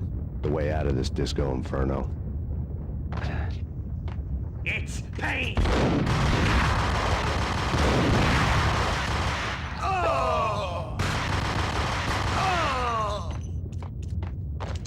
Nice up!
Vlad had seen my smoke signals. The Mercedes was revving to go, almost drowning out the Banshee wail of the sirens. You coming? We'll drop you off at the Punchinello Manor. Sounds good to me. When this is over, look me up. I could use a professional like you. I'll keep that in mind.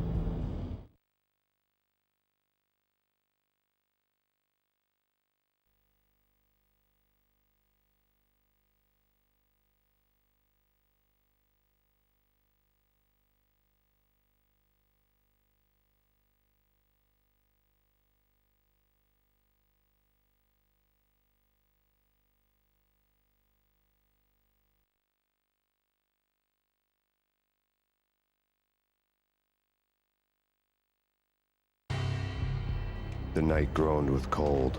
The garden lights flickered nervously. In their light, the falling snow was dead white before the darkness ate it up. I had heard the stories. The trio were mad dogs. They'd have hung the heads of their enemies over the manor gates if the capo had only let them. Punchinello wanted Payne. He'd see the pain. The trick in my situation was that there was no trick, no matter what the movies tell you. No rules, no secret mantra, no roadmap. It wasn't about how smart or how good you were. It was chaos and luck, and anyone who thought different was a fool. All you could do was to hang on madly, as long and as hard as you could.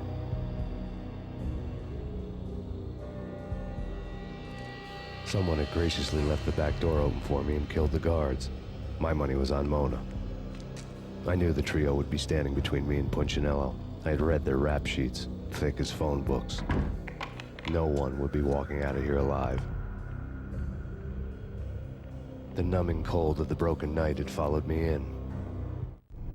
Upstairs, the trio tangoed down the manor halls to the silent rhythm of their murderous hearts. The blood of their victims rust on their lips. Vince Mignano, Pilot Providence, a.k.a. Big Brother, and Joe Deadpan Salem. The pistol was a frozen lump in my hand, piercing the skin, gnawing me to the bone.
Go get the guys from upstairs!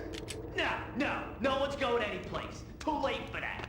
He walks in, we waste him. Benny and the other guy won't get the credit for this kill. Hold it.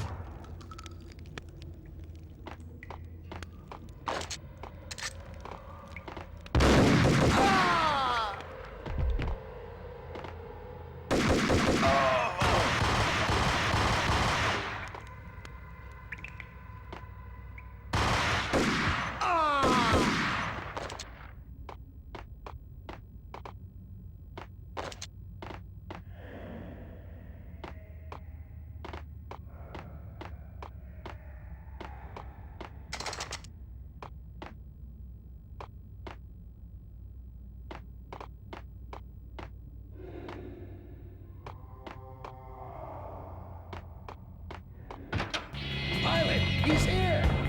It didn't take me long to run into the trio.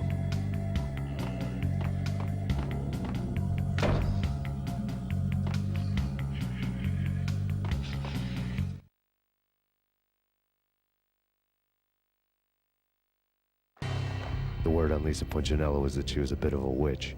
The tarot cards on the kitchen table fit the picture.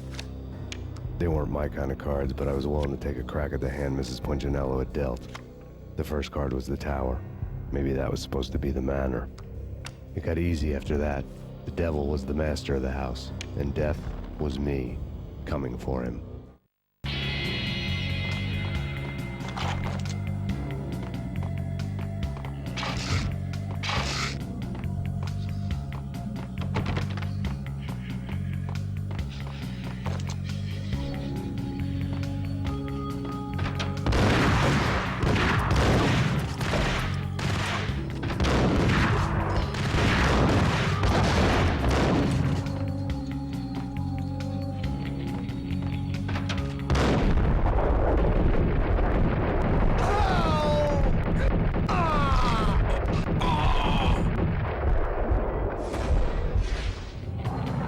One down, two to go.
Payne's here! Take care of him.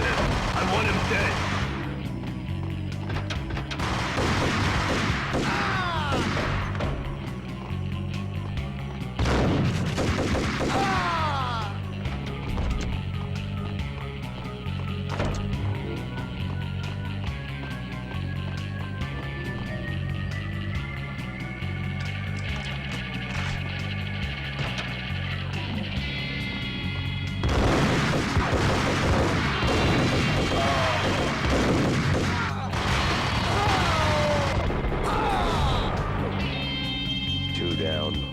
to go.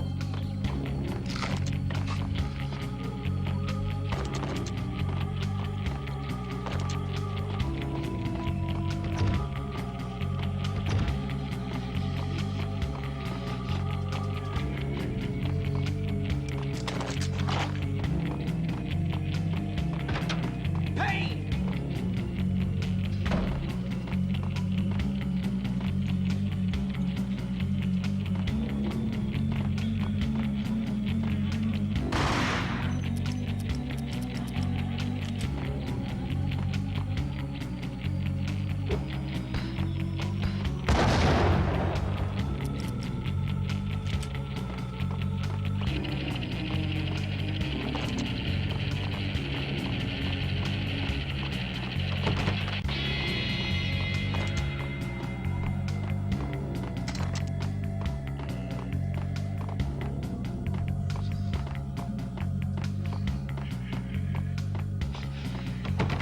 Don't stop at him! This will. This will stop anything. Take cover.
It was too late for her.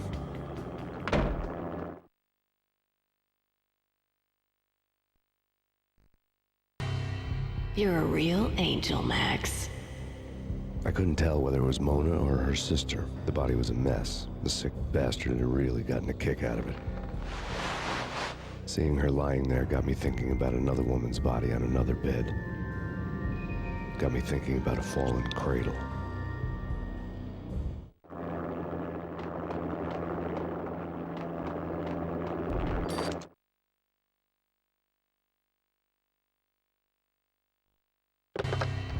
Max Payne. Talk to me. Alfred Woden. You've got company. An armed helicopter just landed on the manor grounds. You must hurry. The more the merrier.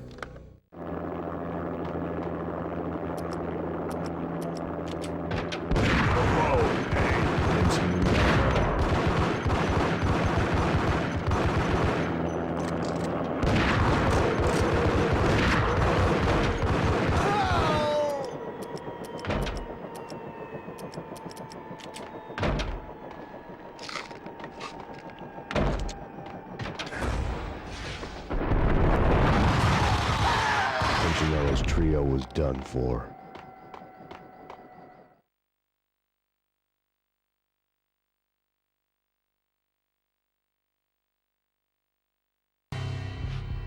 Outside my door.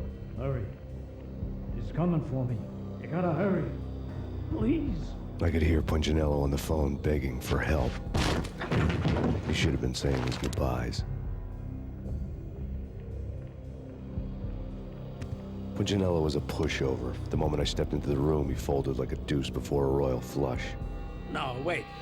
I was just doing what I was told. I couldn't refuse. She's someone high up. Government, maybe. I don't know. He was trying to buy more sand for his hourglass. I wasn't selling any.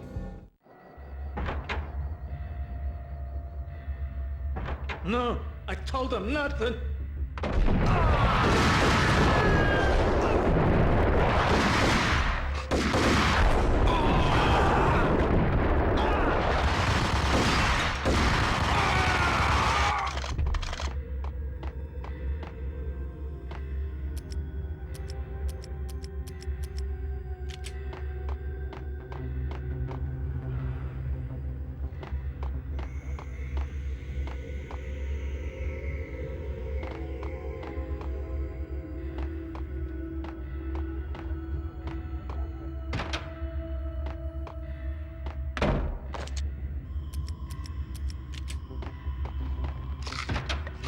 Drop it.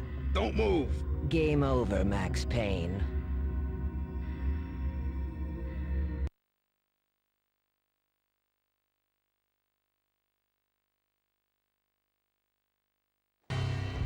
I could tell when I was outgunned. It was time to take another beating. The mystery witch was a real barracuda. Trouble on dagger heels, a smoking assault rifle in her hand, and an army of killer suits behind her. How sweet. I get to kill two birds with one stone. Sooner or later, it was gonna catch up with you. Mr. Payne, it's time to show you the benefits of my brew. Be a good boy now. You'd find that Lady Luck was really a hooker. You were fresh out of cash.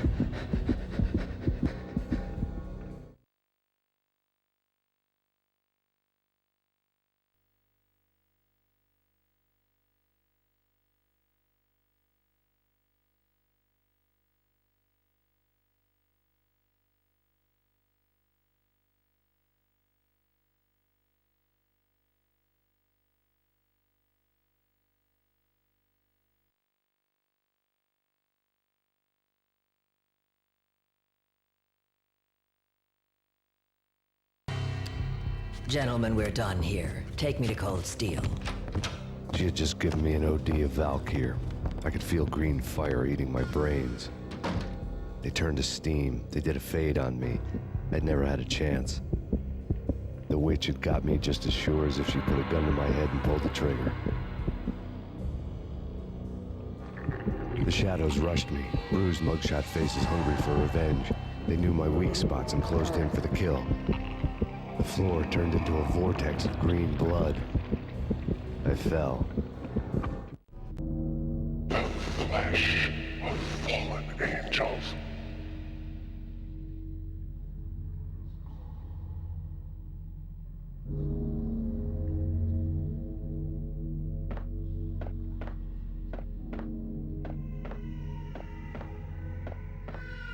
Who's there?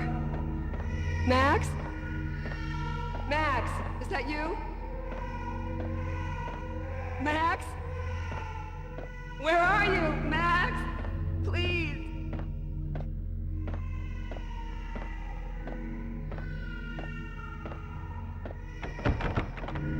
No, please, Max, no. I'm sorry. Please don't, Max, no. No, please God, no.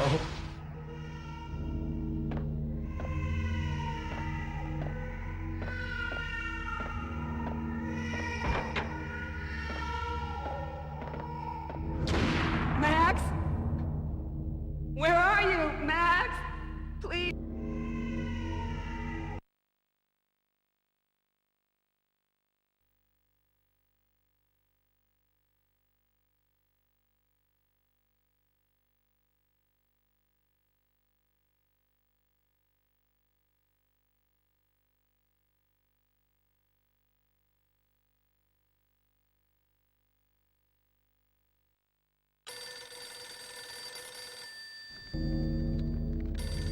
The letter was staring at me.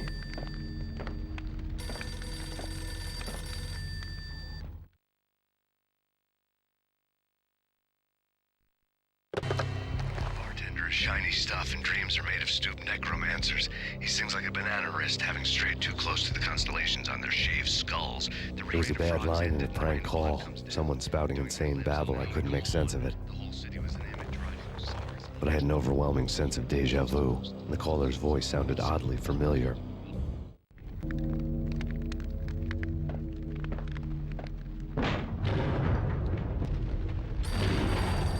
The weird piece of paper looked dangerous.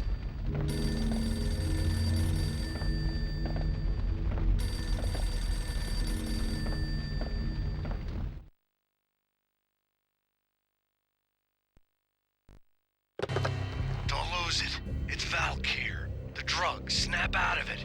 Try to remember. It was a bad line in a prank call. Someone spouting insane babble. I couldn't make sense of it.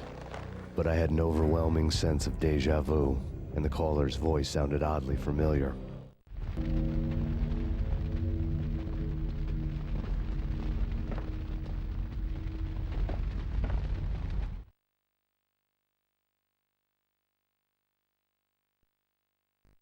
There was something disturbingly familiar about the letter before me.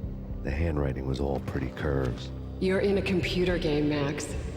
The truth was a burning green crack through my brain, weapon statistics hanging in the air, glimpsed out of the corner of my eye, endless repetition of the act of shooting, time slowing down to show off my moves, the paranoid feel of someone controlling my every step.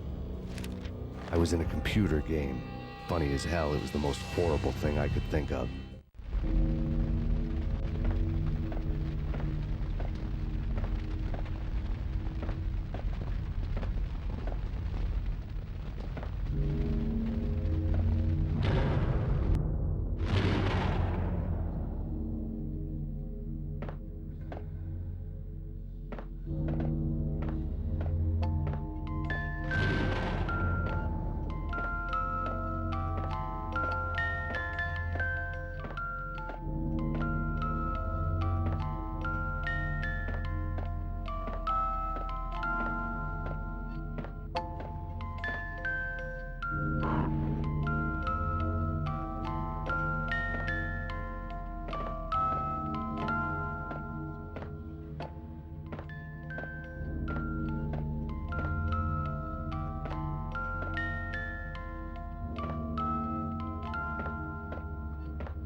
No, Max! Murderer! You killed her!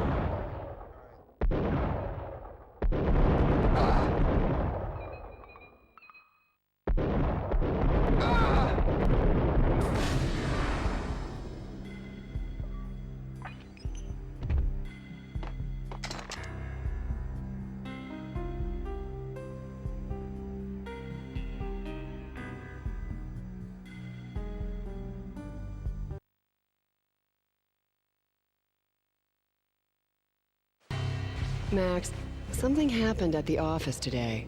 A strange memo. Something about Vikings. Honey, I gotta run. You can tell me all about it this evening. Have a nice day, darling. The bullet holes were rubies on her chest, blood glowing on her ivory skin. She was so beautiful. The killer was smiling. The flesh of fallen angels.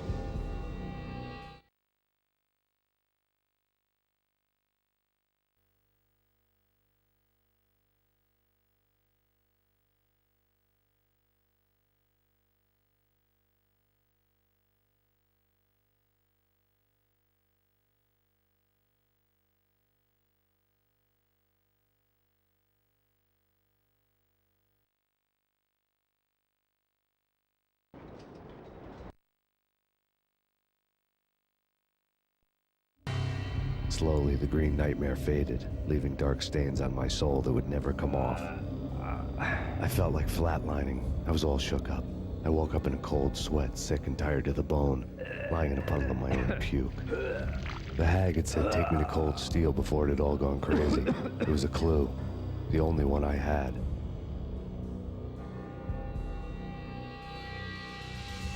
It took me forever to crawl back to my feet and hit the road, but when I did, I drove straight to Cold Steel Foundry outside the city. There was a whole lot of action around the place for a freezing winter night. Trucks coming and going, men running. I had the drop on the mystery witch. She thought I was dead. I was on her blind side. I was going in.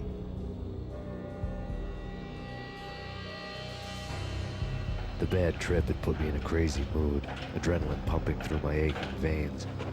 Staggering on the mill roof in ice and snow and wild wind, I was a ninja. My kung fu was strong. I wasn't kidding anybody. At best, I was Superman on kryptonite about to fall through a skylight, down to where it was all going down. A half-abandoned industrial area in the middle of nowhere. The factory was a perfect front for any number of illegal activities.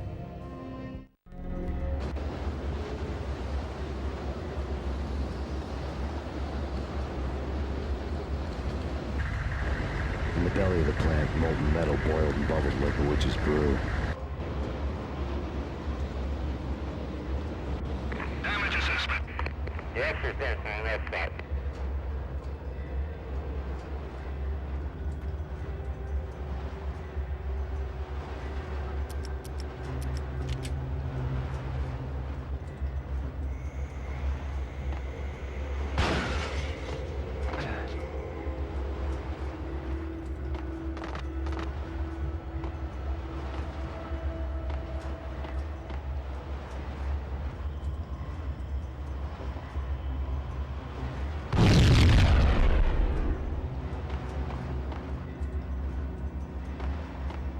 Casualty status.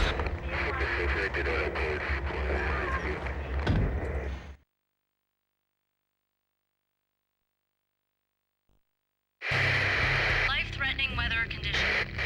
A record-breaking killer storm. In the city's history, vehicles stuck in snow. Heavy snowfall. Forecast shows severe weather is expected to continue. Out in the night, snow fell like confetti over the Devil's Parade. The storm was anything but over.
Detected on approach 20 HQ.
Can you believe it? I bet they sleep with their rifles. I bet they've given them names. I guess. So, you don't have a name for your gun? Hello? Hell no. You do?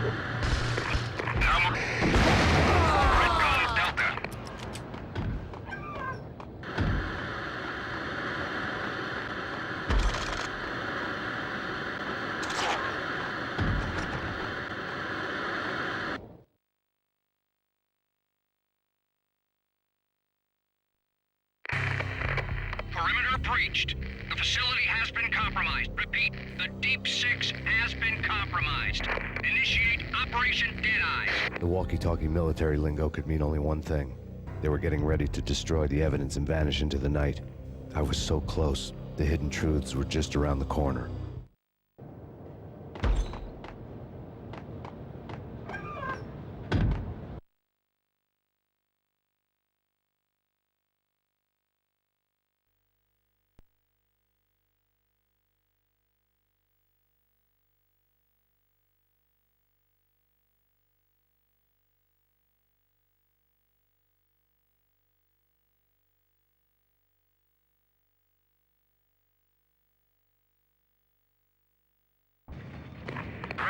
Gamma.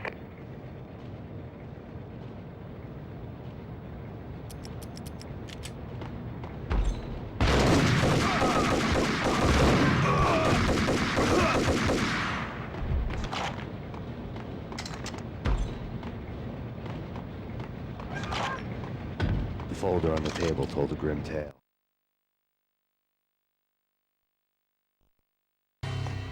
The mercenaries were running a tight operation, paperwork and all. Merchandise missing again. A chemist had tried to smuggle it out for his own private party. Locked him up in cell B7 in D6's old test facility to wait for proper processing. I was close enough to hear the secrets, just beyond the next doorway.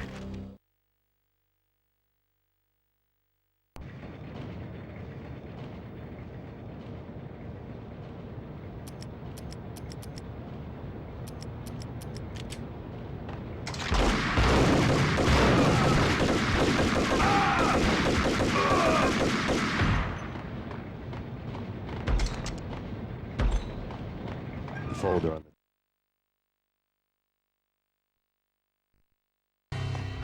the mercenaries were running a tight operation, paperwork and all. Merchandise missing again. A chemist had tried to smuggle it out for his own private party. Locked him up in cell B7 in D6's old test facility to wait for proper processing. I was close enough to hear the secrets, just beyond the next doorway. The table told a grim tale.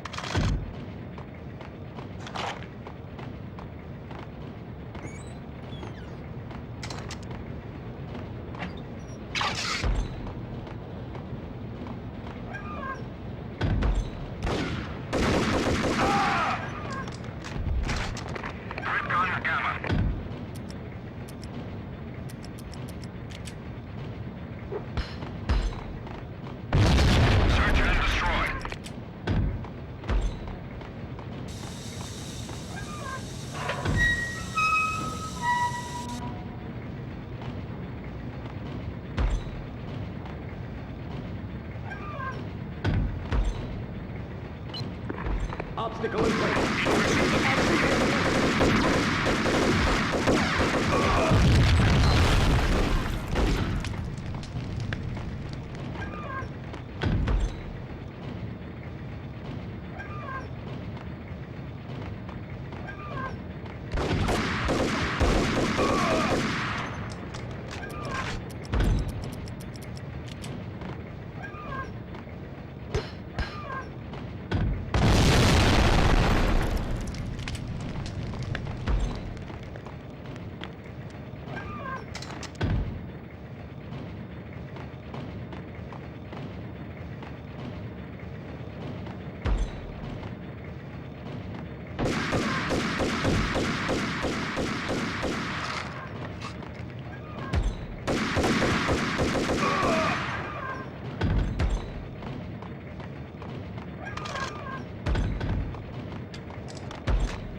monitor showed me the way.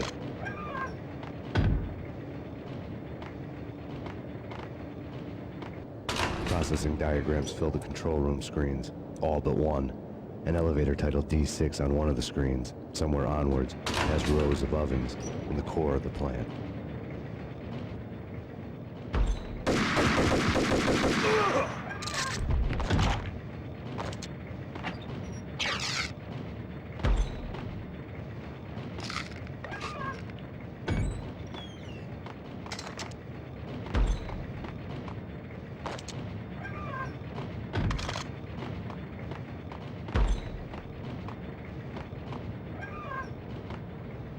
Go, go, go!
destroyed. Obstacle in place.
I had taken on the role of the mythic detective, Bogart as Marlowe, or as Sam Spade going after the Maltese Falcon to unravel all the mysteries. Following a path of clues to that final revelation, even if it would take me down to the cold, cavernous depths of a grave. You can't do this! My men are still inside! Do you have any idea why this is called Operation Deadeyes?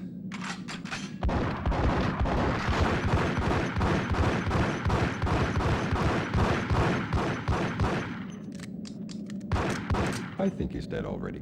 Let's do it.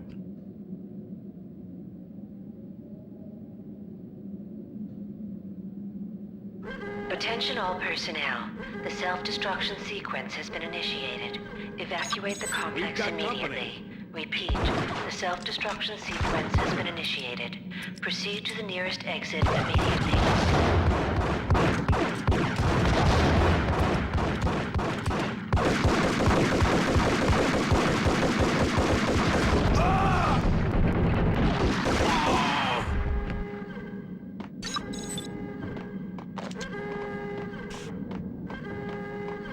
I had seen the logo on the floor before.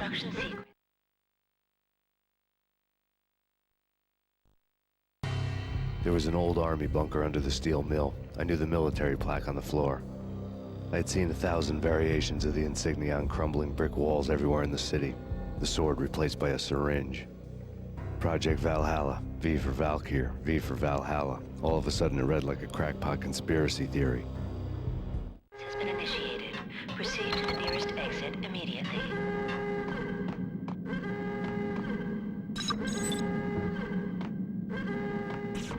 Abort! Abort! The self-destruction sequence has been initiated!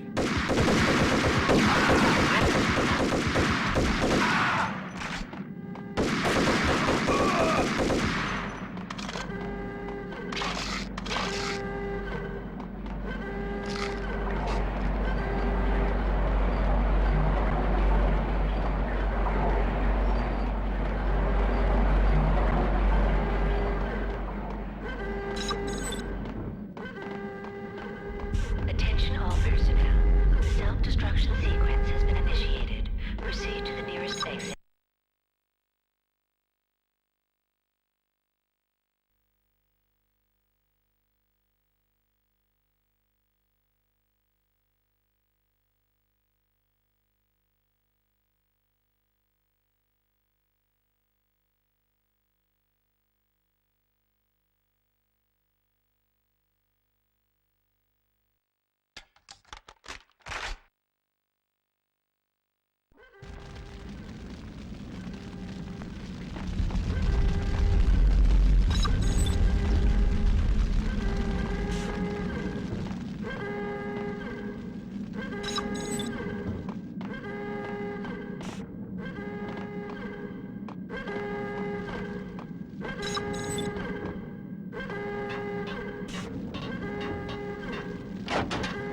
The chemist had been using the workstation when he died. The half-life of the lab rat had ended online, his password blinking on the screen.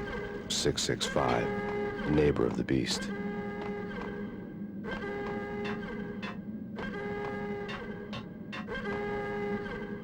Attention all personnel.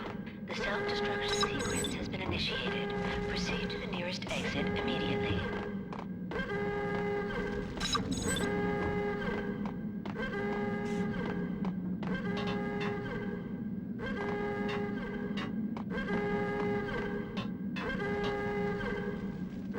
Decontamination in progress. Decontamination completed.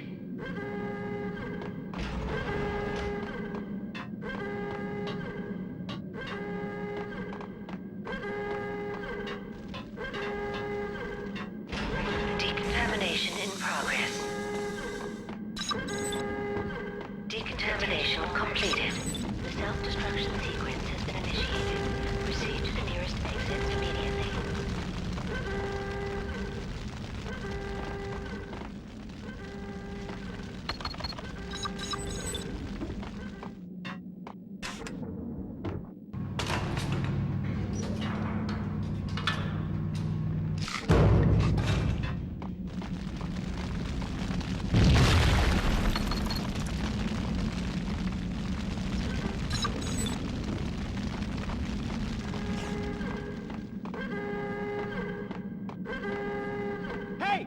here! Hey! Get me out of here! I'm innocent! Attention all personnel. The Thanks! self-destruction I thought I was gonna die in there for sure. I need you to get me through the decontamination chamber airlock. You're crazy! No way! The place is blowing up, for Christ's sakes! Either that or back to the cell. Your choice. Okay, I'll do it. I'll do it.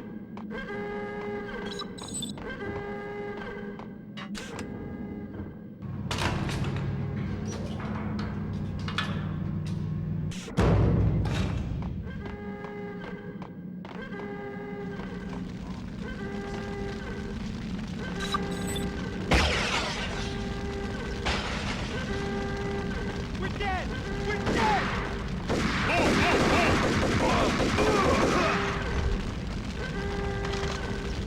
Attention all personnel. The self-destruction sequence has been initiated. Proceed to the nearest exit immediately. Get in! I'll punch you through. After this, you can go. You're a free man. You did a bad thing. Bad. Decontamination code.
I was caught in the middle of the deadly web that was the Valkyr The case. self-destruction sequence has been initiated.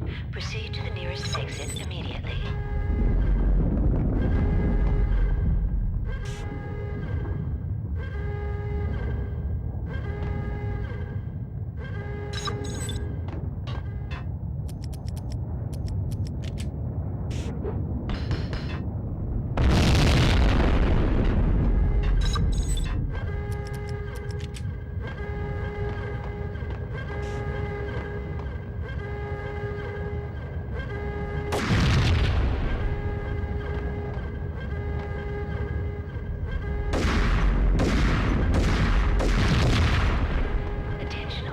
One of the lab terminals has...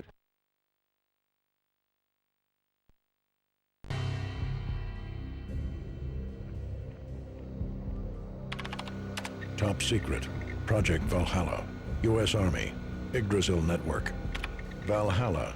The otherworldly place in Norse mythology where the bravest heroes spent their afterlife feasting and fighting forever. Their wounds miraculously healed night after night. Valkyr. The maidens who chose the most courageous Viking warriors and carried them to Valhalla. 1991. The research objective is to create a chemical substance to enhance the stamina and morale of infantry troops. 1995. Results unsatisfactory. Project canceled. Someone had decided to continue the sick experiment unauthorized.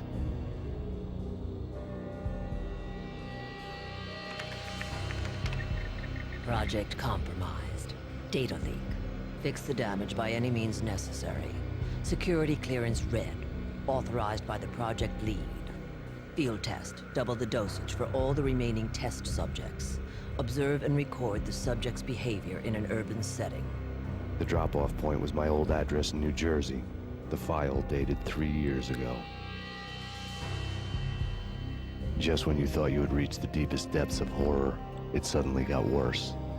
How to turn off that small voice inside your head that started to whisper that you should be glad that now, if not before, your revenge was justifiable on any conceivable moral scale.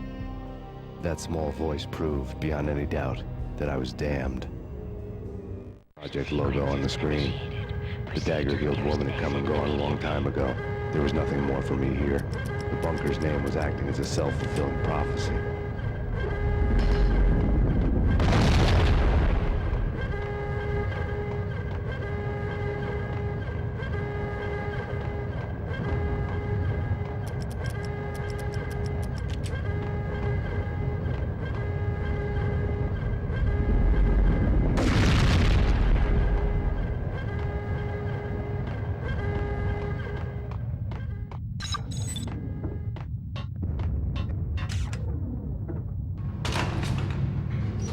Attention all personnel.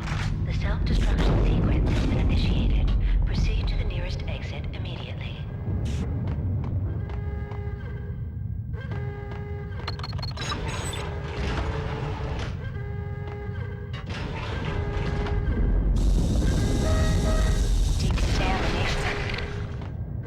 Self-destruction imminent. 30, 29, 28, 27, 26, 25, 24, 23, 22, 21, 20, 19, 18, 17, 16, 15, 14, 13, 12, 11, 10, 9 personnel, 8, the self-destruction sequence 6, initiated, 5, proceed to 4, exit 3, 2, 1, commence.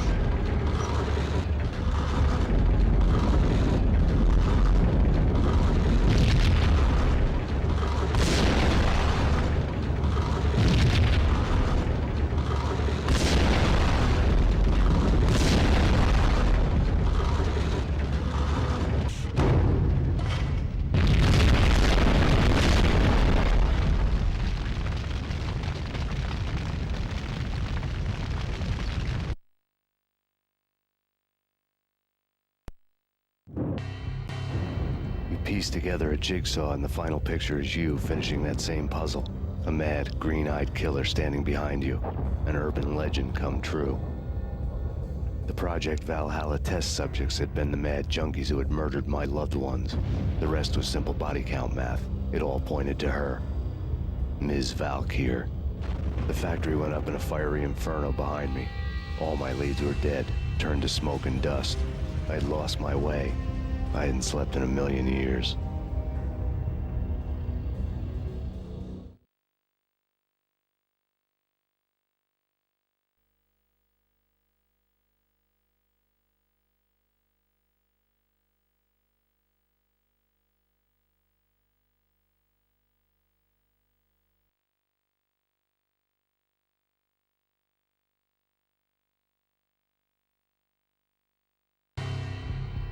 I felt thin as death. I've been living on an endless supply of week-old donuts. They were fuel for this crazy furnace inside my head. I couldn't remember when I had last seen the sun. I was on a permanent graveyard shift. When the darkness fell, New York City became something else, any old Sinatra song notwithstanding. Bad things happened in the night, on the streets of that other city, Noir York City.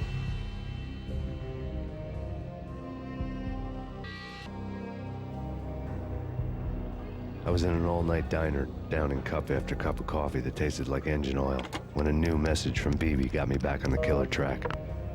What the hell happened at Roscoe Street? Maxie, I'm going out on a limb here. We need to talk this through, come up with a plan. 2:30 a.m., the Choir Communications Garage. The more I thought about Alex's murder and the frame-up, the more it felt like an inside job. I should have seen it coming. BB had sold me out, and now he wanted to finish what he'd started.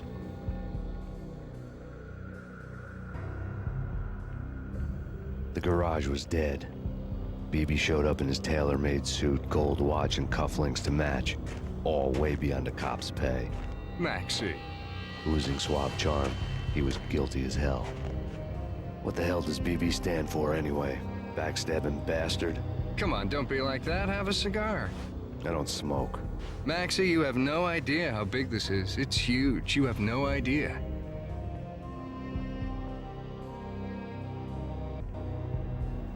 I think I do. You're a bribe-taking bent cop who sold out his partner. Those mobsters in the subway were a dead giveaway. Hard to miss. Bet it was exactly like this with Alex. Up close and personal. You can't win this one, Max. No, but I can make damn sure none of you do either. BB turned out to be another cardboard cutout bad guy. A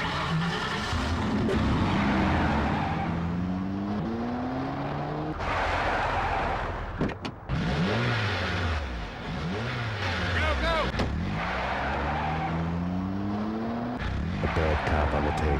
A cowardly right-hand man fleeing from the scene, leaving his paid thugs to do his dirty work.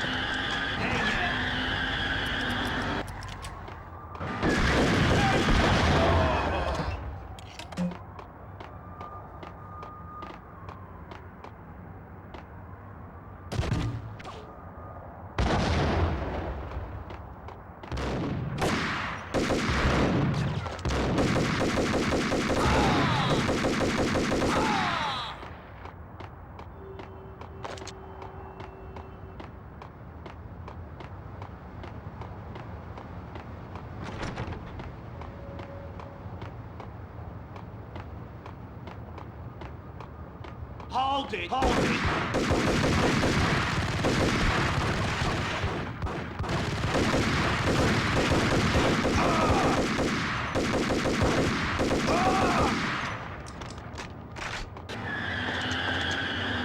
What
Max Payne.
Reports of a fire at the Punchinello Manor in Westchester.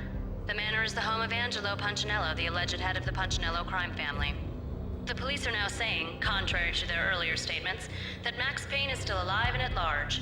He continues his vendetta against the Mafia, of which this last act of arson is attributed to. I had no recollection of setting any fires, but I did remember the flames.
there he is!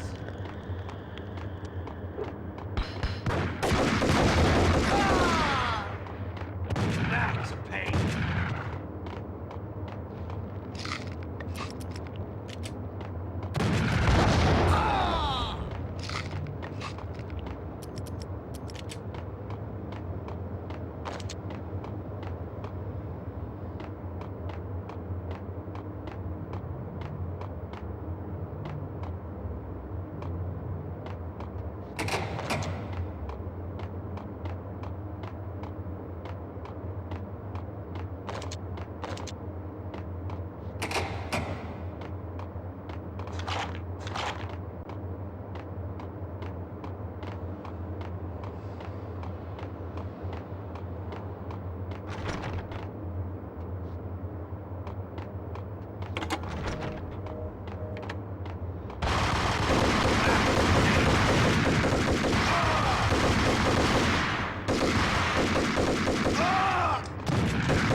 Come out wherever you are.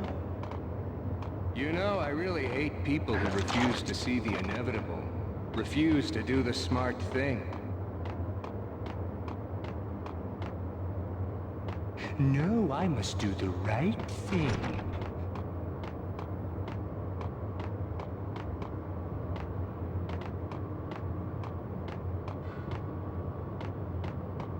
I blame you. For a smart guy, you're really stupid.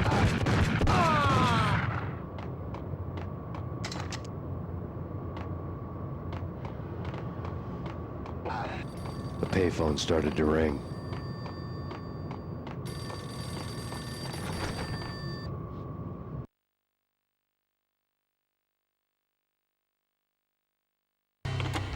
Yeah. Max Payne? Whatever does it for you.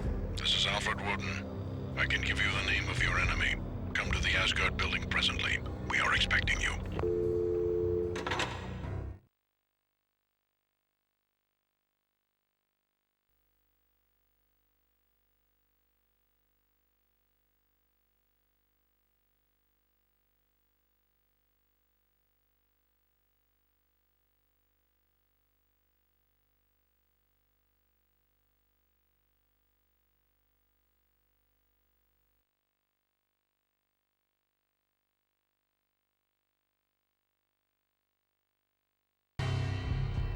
Woden was waiting for me on the steps of the old building. Mr. Payne, let's go inside.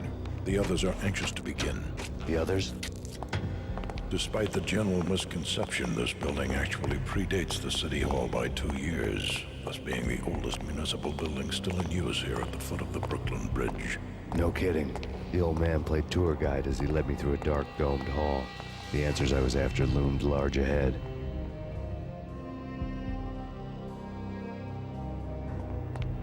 Mr. Payne, I would like to introduce you to my colleagues in what we call the Inner Circle. You've been watching too much X-Files. You have seen the files on Project Valhalla.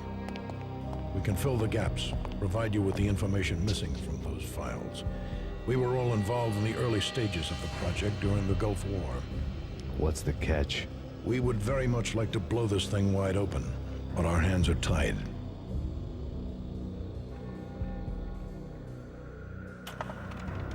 Her name is Nicole Horn. She was the key figure in Project Valhalla. When the funding was discontinued, she simply refused to quit. She knew exactly what she had in her hands.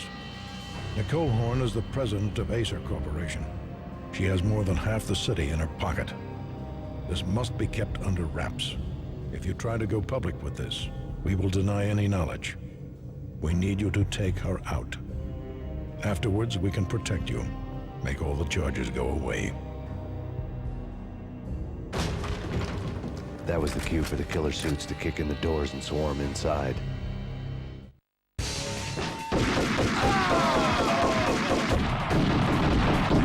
was an impressive floor show, but I decided to leave early anyway. It was only a one-story fall. Lucky me.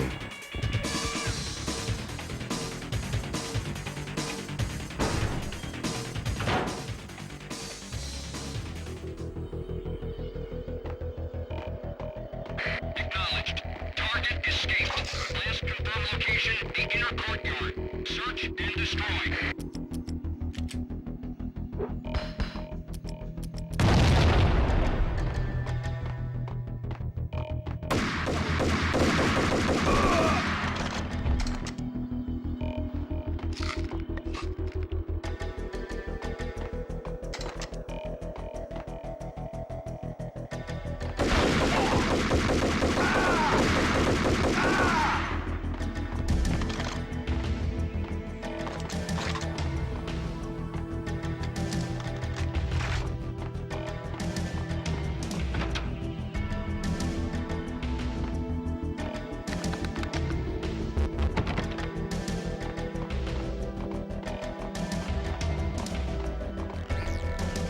Search and destroy.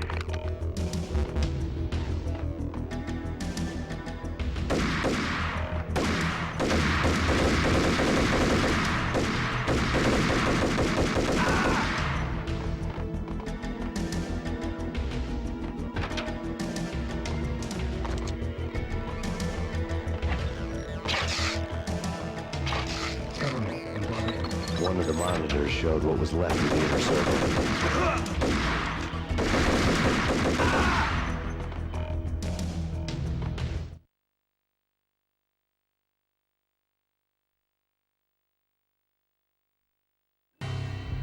On screen, the so-called corpse of Alfred Woden stood up, miraculously waking from his dirt nap, looking smug among his dead pals.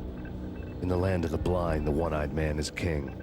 I didn't know how he pulled it off, but it was a pretty slick way to get out of all his promises. Most of what he had said fit too well to be a load of crap.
He's your answer to those saying that he's actually providing a service long overdue to the city. This crusade nonsense has gone too far. He's out of control. It must stop. He will be stopped. That was Deputy Chief Jim Rivera from the New York City Police Department.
A videotape lay on the desk.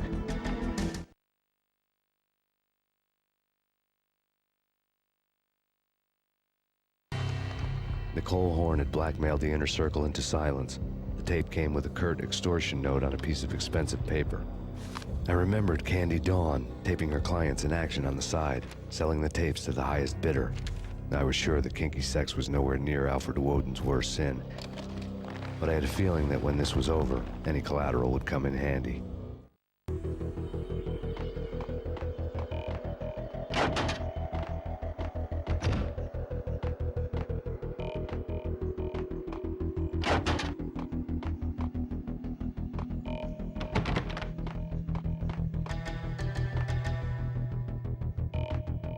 Woden had left me a present.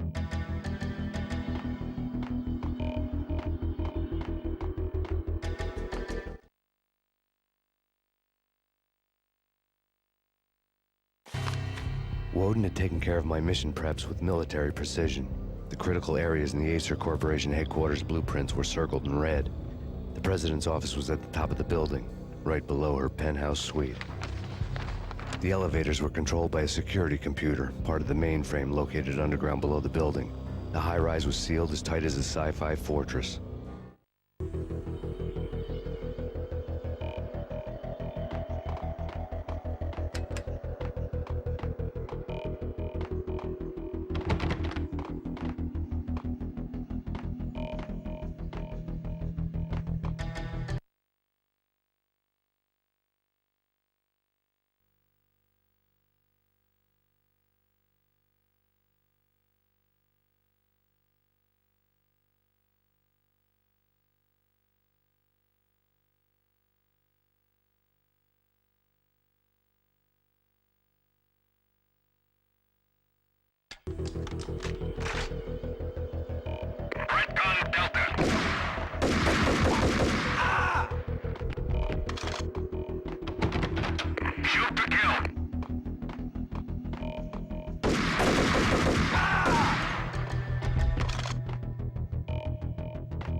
The best movie ending ever? Oh, gotta be Butch Cassidy and the Sundance Kid.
I had dreamed.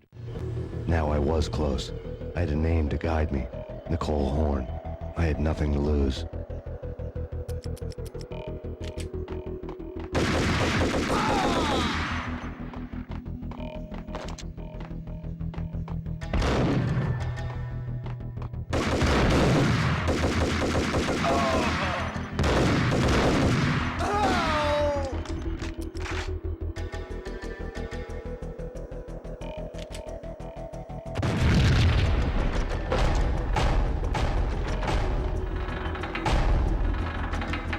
The inner circle.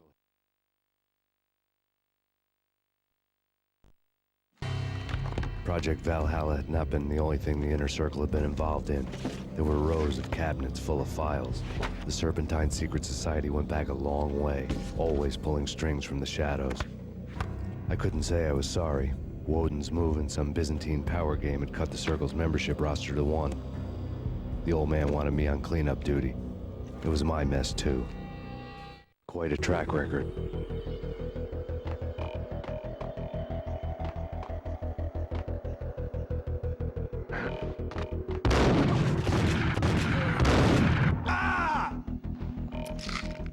Go, go, go!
CIA, FBI. You've seen one, you've seen...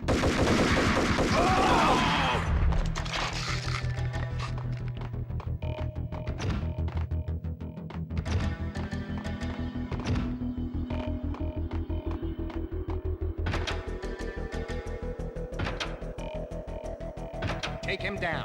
Shoot to kill. Let's finish this.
Mine wasn't the most original approach to the problem.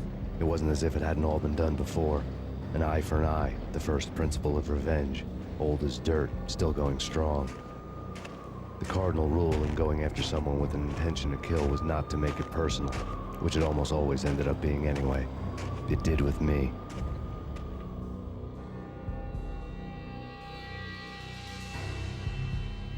I took...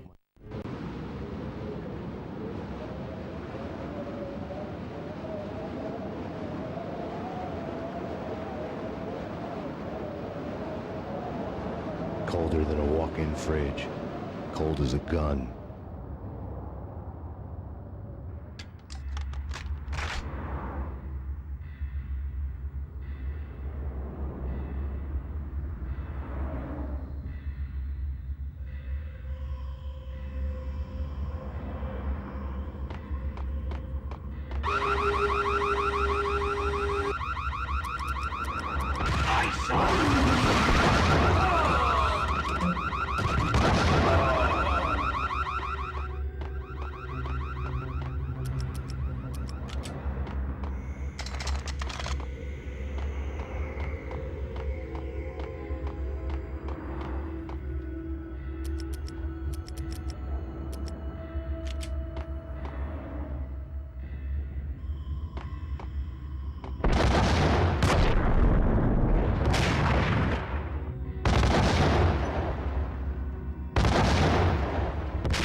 Damn!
Mona, looking good. Max, we gotta stop meeting like this. It will be a cold day in hell before I let a narc cop stop me. Miss Sachs, do your job.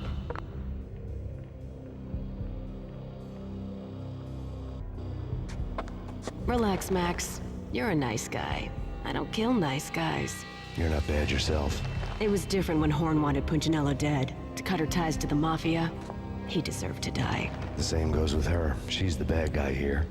Her sister was whispering to her in my favor. I knew the appetites of ghosts intimately. They hungered for revenge.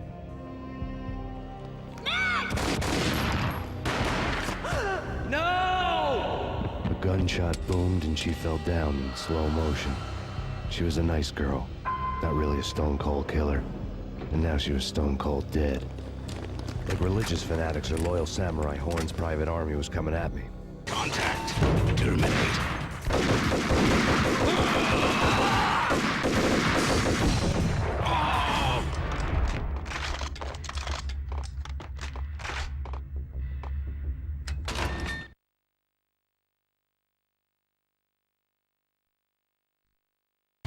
When the elevator came back down, Mona was gone. There was a lot of blood, but no body. Something clicked for the final time. My mind had never been so clear, as if somewhere high above the storm clouds were already gone, cold stars blazing from the black skies.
You know what I'm talking about. In all the cool action movies, and I'm talking...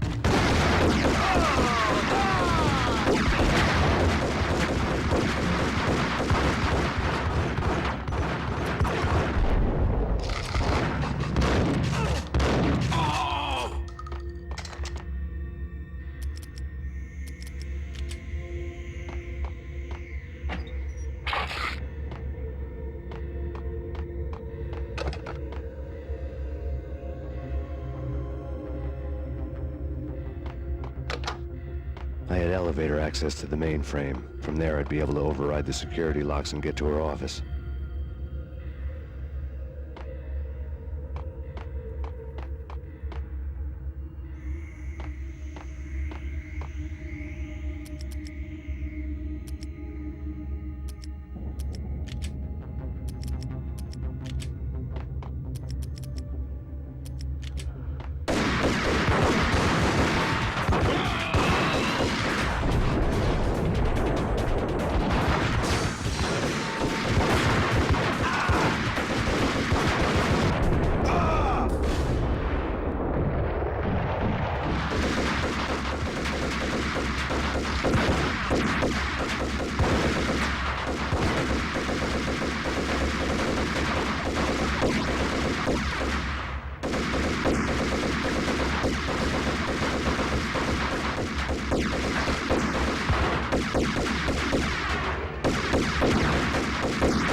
Chopper was Horn's pet guardian, inhuman and flawless. It was stalking me.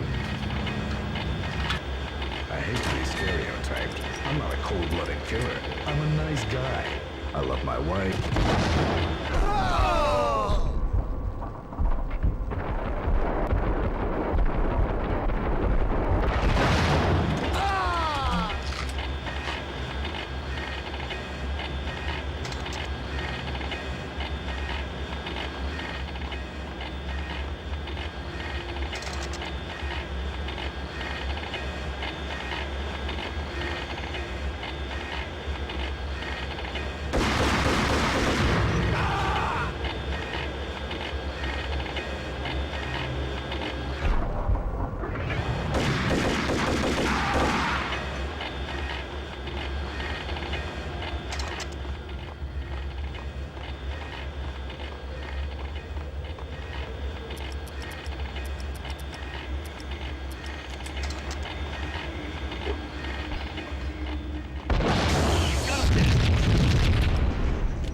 Locks were now offline.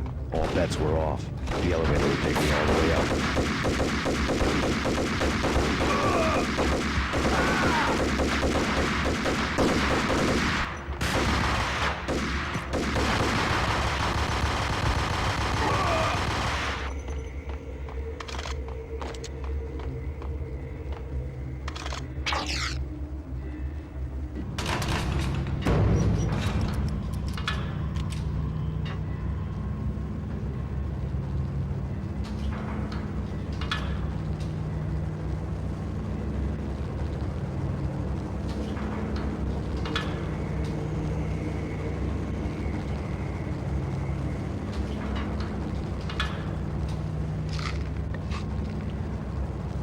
from this height, the night seemed to stretch on to eternity.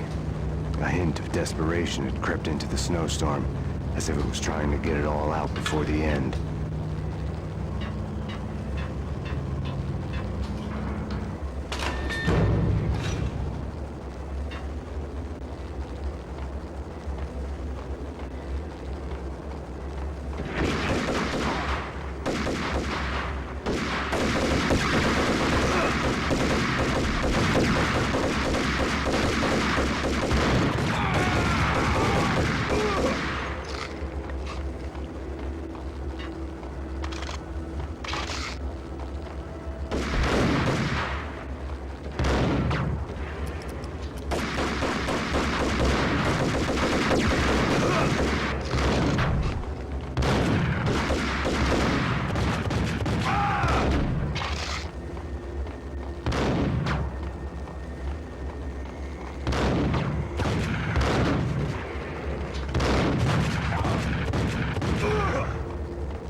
Horn's personal computer was on.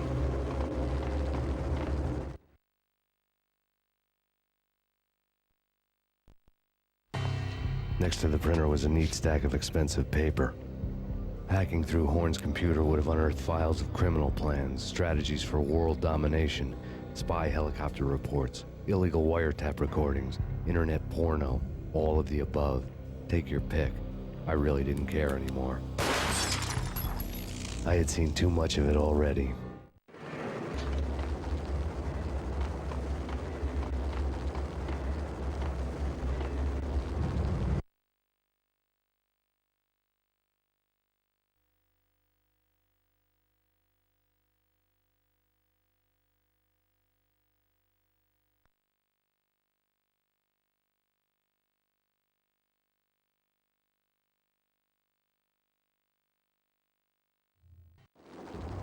Stop him!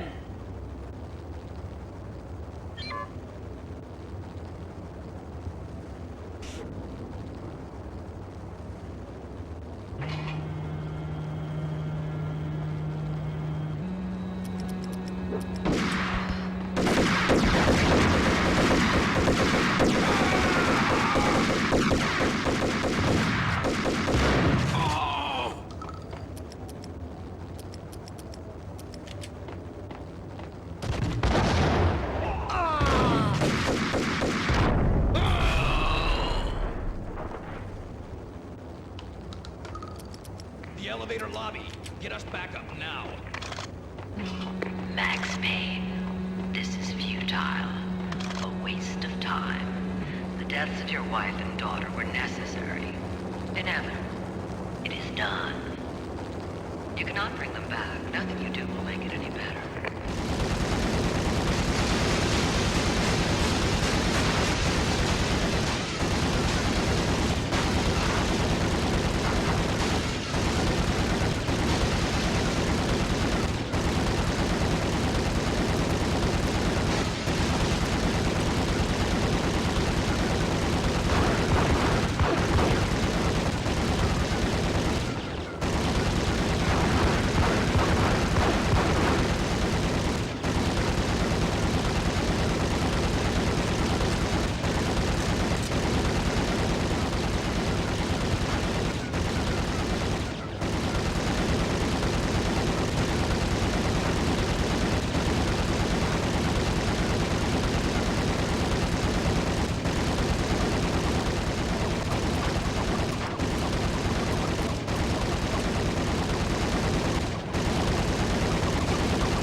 Max Payne, you are fighting a losing battle. You cannot survive this. You will die. Stop fighting. Make it easy for yourself. Accept your fate. You will die here.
We have him in the North Lounge. Send us assistance.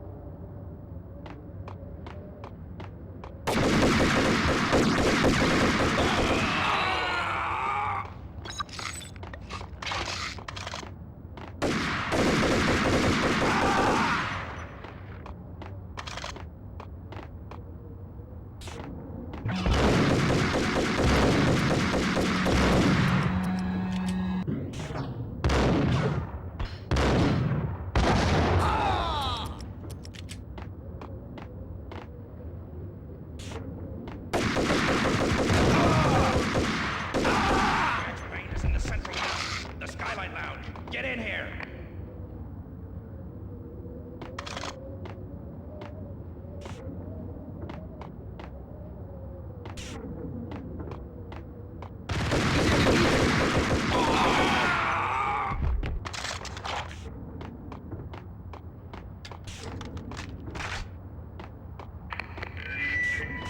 What do you mean he's unstoppable?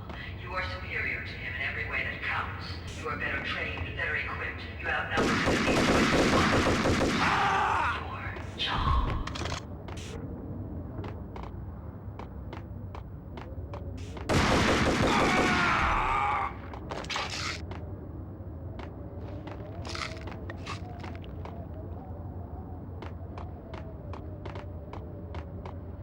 Not a step further. End it here.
That's for you.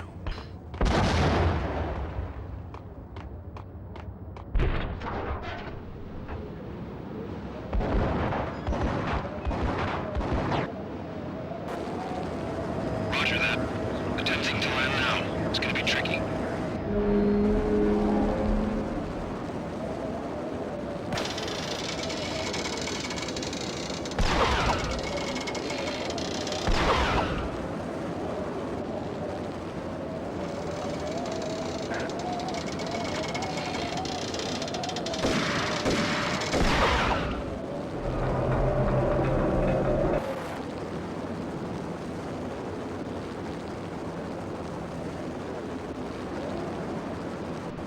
She's on board around here as soon as the wind dies down. Don't like the look of that mast.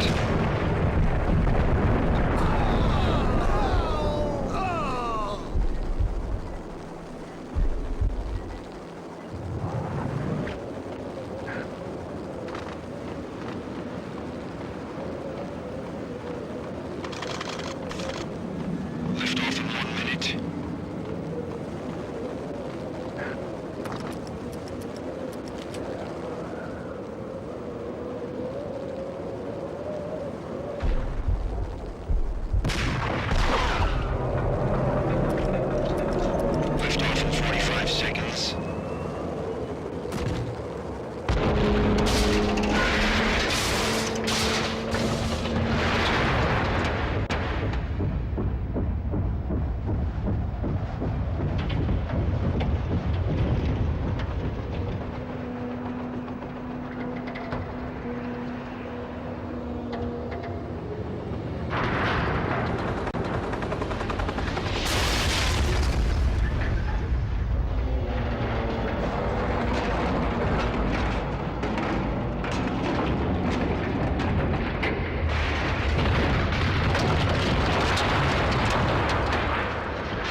final gunshot was an exclamation mark to everything that had led to this point.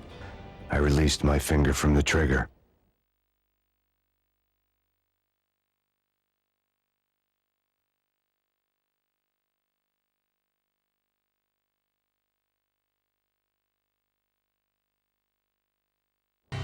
And then it was all over.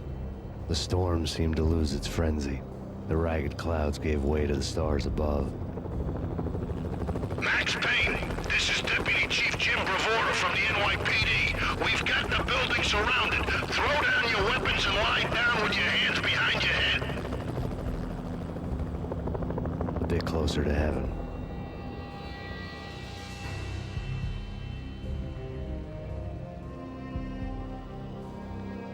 The cops' voices were distant and muted. Freeze! NYPD! Hold it right there! My ghosts released me from their haunting. Down below, New York City glittered like diamonds on black velvet.